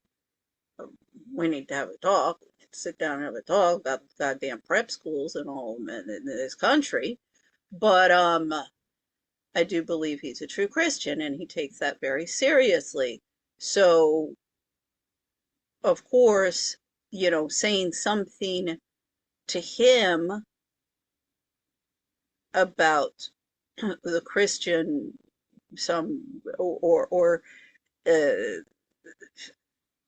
just doing something that so fundamentally violates what the Christians' whole Easter is about. It's not, well, they do it to everybody. No. And this, I am the first, comedy, and I think cartoons are a good medium within the comedy arena, and calling out politicians and calling out, social issues. I mean, look, I'm using an avatar, so obviously I'm not going to have a problem with that type of medium. So, but, you do have to be always conscious that you're not transmitting your, and saying, well, it's okay for me, so it's not going to offend somebody else. That just is, you can't live in peace and think like that. They had policemen watching them, but obviously not enough for this kind of attack, because the guys, the Quashi, they came with rifles as well, war rifles, so you can't do really anything. Yeah. And you have, I think it's here, because I recognize kind of the thing. Yeah. So the building is over there on the left. Okay, let's see. Yeah, you have the flags. Yeah. They basically showed up. The redaction of the journal was in meeting, and they shot point blank, like they aligned them. Yeah. And they shot them one by one. Really, yeah. So inside this building here, in front of us. Yeah. Yeah. The plaque over there. The plaques on that building, yeah. Oh, and it has their names, yeah. Yeah, and to tell you how close it is to some people, like I told you I knew one person who was in the attack of the terrace of the 30th of November. My sister, she went to school with the daughter of one of the people who got killed here. Oh, really? Yeah, so it's like, it's very close to home, you know? Yeah. It's not something that's far away. Yeah. For most people, not just for me. Yeah. Memory of the victims of a terrorist attack on the 7th of January 2015, and it has their list of names. Yeah, that's crazy. And they shot the police officer in the street, didn't they? Yeah. So one of the police officers was a North African man. Yep. And he was considered a traitor, obviously. And he was, I think he was around here, or like he was lying on the floor, and they shot him point blank. Yeah. It was pretty horrific, but I think at the time, because it was early on in the attack in France, many people thought they were not concerned by it because, you know, it was a trouble between like cartoonists. Yeah. You know, it was very specific. Yeah. It wasn't for the general, And I think after, 8 months after, when they targeted just innocent civilians and stuff, and the year after when they targeted families and ran through, a families, I think it became more personal in the head of people because then it could have been them. You know, you don't have to make cartoons. It's just you existing is a problem. Yeah, just existing is a problem. Yeah, that's crazy. The funny thing, it's not very funny, but the funny thing is, not many people do show the cartoons anymore. Because people say like, you know, we're not afraid, so we're gonna continue doing our lives or whatever. But they don't because one professor did it. He showed the cartoons in class because there's a program in France for you know to show that it's okay to do cartoons and stuff. And he was beheaded in the streets. Really? Really? Yeah. His name was Samuel Paty. That was in I think 2020 or something like that. What city was that in? It was northwest of Paris. Okay. Also Paris still. Yeah, outside of Paris, in the outskirts, but yeah. Yeah, well. Now we're gonna enter the Marais, which is way more fancy. Like that's incredibly fancy. Beautiful. Nice part of town now. So if the mayor has his way, this area will be like Gare du Nord soon. I mean, it's not even about political decision anymore because when you have, you know, cities entering your country every year, then everywhere will become like Gare du Nord. It's inevitable, It's inevitable, And that's basically what's happening. And yes, the leftists, they want to spread it so that everyone can enjoy it. But in the end, it's not about this. It's just about numbers and demography, you know? It's just about numbers, really, And I'm wondering until when they're going to go. Because one thing to say, like, we do have to, you know, welcome a little bit of people, it's right. But until when? Because you have, what, billions of people? So in the end, how much? Because France is, I think, 67 million. Australia is what? 28, 30? Yeah. So you get deluded. I don't know if that's the word. Yeah, it is the word, deluded. Very quickly. Especially when you make 1 or 2 child per woman. So it's just being rational, you know. It's not about hate, it's not about anything like that. It's just being rational about numbers and just reality. Yeah, well, that's exactly what it is. It's not about hate. It's just about not many countries in the world would accept that happening. Nowhere would accept that. Except there's only a few countries like France and England and Australia and stuff that do allow that to happen. Can you imagine something like that happening in Asia, like China or Japan? They'd never allow that. Even the Middle East. Oh yeah, of course the Middle East. Imagine we all flew over the Middle East and started bashing people and taking over. They'd kill us all instantly. For real, they'd kill us that day. And also we are a minority, like we're the real minority if you look at numbers. So it's really up to, you know, Europe is not, when you look at the numbers of the inhabitants of Europe or Australia or the West in general, it's so few people in the end compared to the rest of the world. Like until when do you when do you put the limit, you know? One of the things about like whites going in black and brown countries and yellow countries and taking over and saying we're here and we're like we want the red carpet treatment and y'all are gonna work and while we sit on our tuffets. My nephew, he was born in Haiti, in Port-au-Prince. And I mean one of the reasons why my family and with my sister, my older sister, she passed away, but you know, want me to shut me up and want me living in a tent on the street is also because I would have helped him. And this once again gets into jealousies and how now I understand why within the Christian tenets and laws and, you know, 10 Commandments, wherever, one of the most important commandments of God, if you will, is about jealousy. Thou shalt not covet. And I have learned very much so in the past 20 years the extent that is important. But anyway, I digress. But so he's born, he's struggling. He's a rider, equitation, rides horses and trains horses. He's very good. He's very talented. But this is you need to have money to have good horses. And so, of course, if I could have gotten financing for global expats and that all off the ground and everything, my parents would have been taken care of, and my nephew would have been, I would have given him funding for all of the horses and stuff. So anyway, he one of the things that he did is he went to he tried to go to the Haitian embassy and offered to ride in the Olympics for the Haitians.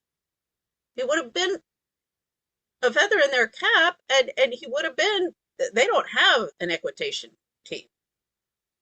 And they told him, they sent him away and said he was too white. Okay, they didn't even get past the guards at the front. But, they said he was too white. His father is Dutch, and I mean, you talk about white, blue-eyed, blonde. My older sister was blue eyes and skin. I mean, she just, the poor thing. She would burn and was constantly having to hide from the sun, whereas I'm, like out there saying, "Oh," I had a friend from her mother was from Eastern Germany and her father was Somalian, and we would go on vacation at Punta Cana with the kids, and she'd be like, "My God, you're as dark as I am." And I mean, I have more of a yellowish tinge, so that's from the American Indian. But she was, and I was like, "You should see my sister." Anyway, see, this is also we have both the same parents. So even within a family, and everybody's got to get over this, color of skin, and I'm sick of it. I mean, how I have been attacked by the different racial minorities since I have been back, and like with the blacks, it's the women, like the poor black men in this town. I think they're the only people here that like me. See, it's not about race. It's not about race. They're gaslighting you with that. You preserve your people. Yeah. You can see. This is amazing. This is an amazing place. Look at this. How beautiful is this place? This is called Place des Vosges. Yeah, this is so beautiful. It's beautiful, right? Yeah. And in the summer, obviously. Yeah. With an Australian weather. Yeah. Yeah, it's so nice. Is this near where that hotel is? Yeah, so the hotel that might be transformed into social housing, I think 27 social housing, is one of the, I can't really tell because they all look alike, but it's basically the red brick thing. Oh, it's one of these buildings? It's one of these buildings. Oh, okay, we're here. Yeah. Oh, wow. What an unusual place for them to choose. Such a...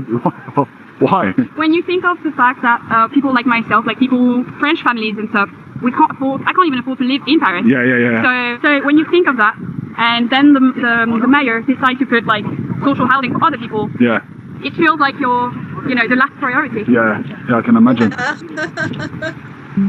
Look at the trees, they're black. That's so unusual. How cool is that? It's black trees. See, unfortunately, even if I were to go to Paris, to have gone to Paris instead of, I mean, it would have been closer to my sons. And in fact, one of my sons went to Paris when I've been here, but I've been trapped in Washington. I mean, and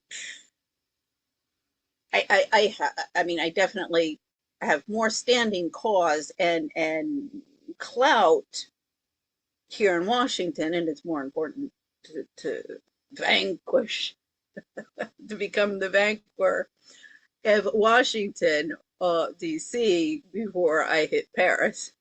But the thing is, I'm thinking, okay, I mean, I'm already got my nationality, my French nationality, but would you give me favoritism because I'm an immigrant in Paris? So maybe would you give me some favoritism housing there? When's that happening? I think it's in debate, so I guess it's going to be an issue. Still up for debate, eh? And is the general consensus of French people, is it starting to change? Well, the thing is, French people are not for immigration, especially not mass immigration like what they're living. Yeah. I think it's like 60 or 70%, even more, of people who are against mass immigration or immigration in general. Yeah. And so it's a bit of a question of more people are against it, but then the political action that's required is asking for a lot of courage, because if you're afraid, because you're always going to be called names. Yeah. In the end, it's depending on that. Are you going to get called names, or are you going to do nothing? Yeah. That's common around the world. The same as policy makers at the top of the food chain, they don't give a shit what's going on the ground. It's all about power struggles between themselves and grappling up the ladder of success and advancing their careers and cashing in and stuff in their pockets. That's why what's going on the ground is of little interest or even consequence to the policymakers in the meetings this week or anywhere in Washington. Australia too. Yeah. People are scared to be called names. The whole West, basically, because the rest of the world, they don't care. Yeah, the whole West. Even the whole Eastern Europe, they don't care. Yeah. You can call them whatever you want. They don't care. Yeah. I hope it lasts. Yeah. In Australia, they're very scared of getting called names. That's the weapon of the left. Is names, name calling, labeling. And when I lived in Australia, because I've lived in Sydney for six months when I was a bit younger, and I remember coming back to Paris, because the thing is, when you've always been in this, or when we have an expression in French, I don't know if it translates, where it's like the frogs in the casserole, and it's like the water is heating, but it's very progressively heating, so you don't feel it so much because it's very slow. But when the water is boiling, it's too late, you know. It's too late. And I feel like, so they're slowly normalizing, you don't notice, And I feel like Australian, you really need to be careful with that, because when I was there, it was such a nice place. I don't know how it's like now, but I remember coming back to France, even at the airport, and it's like you have to watch your stuff, you have to. It's so different, and I remember being like, I want to go back to Australia, because it's such a nice and safe place. And once you screw that up, I'm not saying there is no way out, but it's way more difficult. The measures you have to take are more. It is slowly happening in Australia, and it is an issue. It is a political issue, but I would say that we're not even 30% of what it is here. It's gone much past the point here in France and a lot of European places. Yeah, well, the thing is Australia, there's still a lot. I mean, it was the same thing with the United States for a long time. You still have like lots of land spaces to be settled. So it's all, I remember in the 70s, there was some study or something done with rats and comparing it to concentration of people in urban areas and how just the concentration of people together made them more aggressive. So it's not just France, a lot of places that I've been, Netherlands, and I've never been to Belgium, but I heard that's very bad. You would have some hell content in Belgium. And I heard Belgium is very bad. Because I used to live as well in Belgium. I did my studies there, and in Brussels it's over. It's finished, No, I don't want to say that, but even in the heart of Brussels, most Belgian people don't live there. They live in the outskirts. Really? Have different places of Brussels that are more outside. Yeah, inside is completely like, I don't even know how many times I've been assaulted and stuff. Like, well, I think it's, when I lived there, we lived out in the suburbs, but beautiful. I mean, gorgeous. But downtown wasn't as bad as it is now. Well, you should go there. Yeah, I'm gonna have to go there, 100%. All right, thank you for those insights. Thank you for showing us around. That was good. Good to meet you. Yeah, all right, have a good day. You too. All right, bye. Well, we're down the bougie part of town now, cuz. We're actually not too far from where we started. All right, well, there you go, bro. I don't know, it's pretty crazy. But you know what, like, it's stuff that, well, I know that's been happening.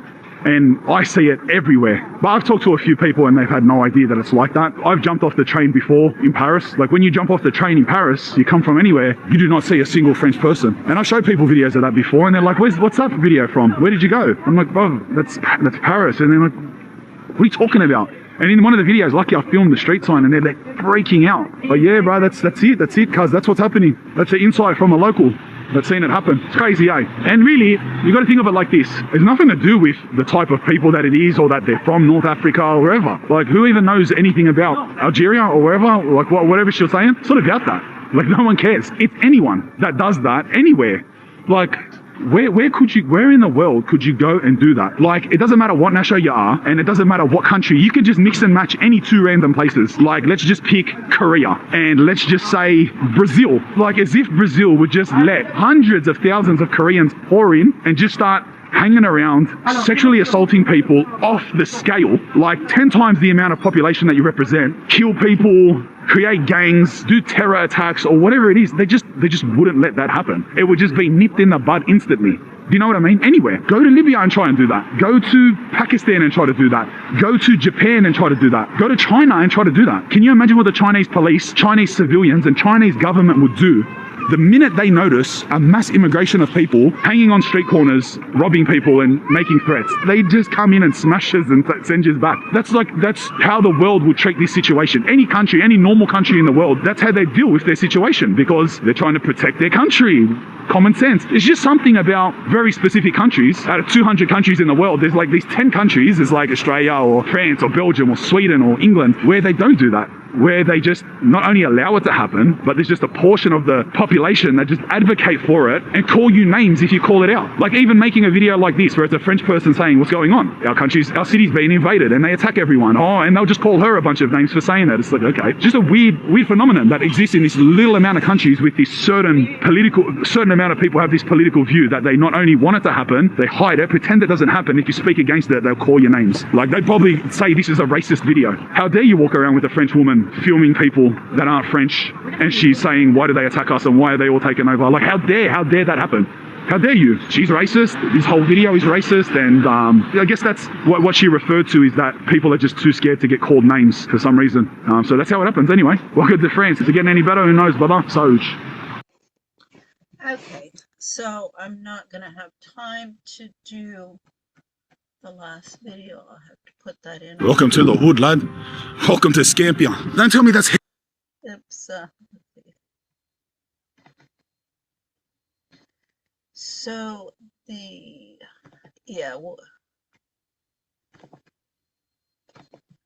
this other one, why is London so dangerous? So we saw this with Paris. So we're going to be busy because we'll have lots of people from the IMF World Bank spring meetings coming in for lunch. So I'm going to finish this up now, and I'll do the London with the next stuff this afternoon. See you later.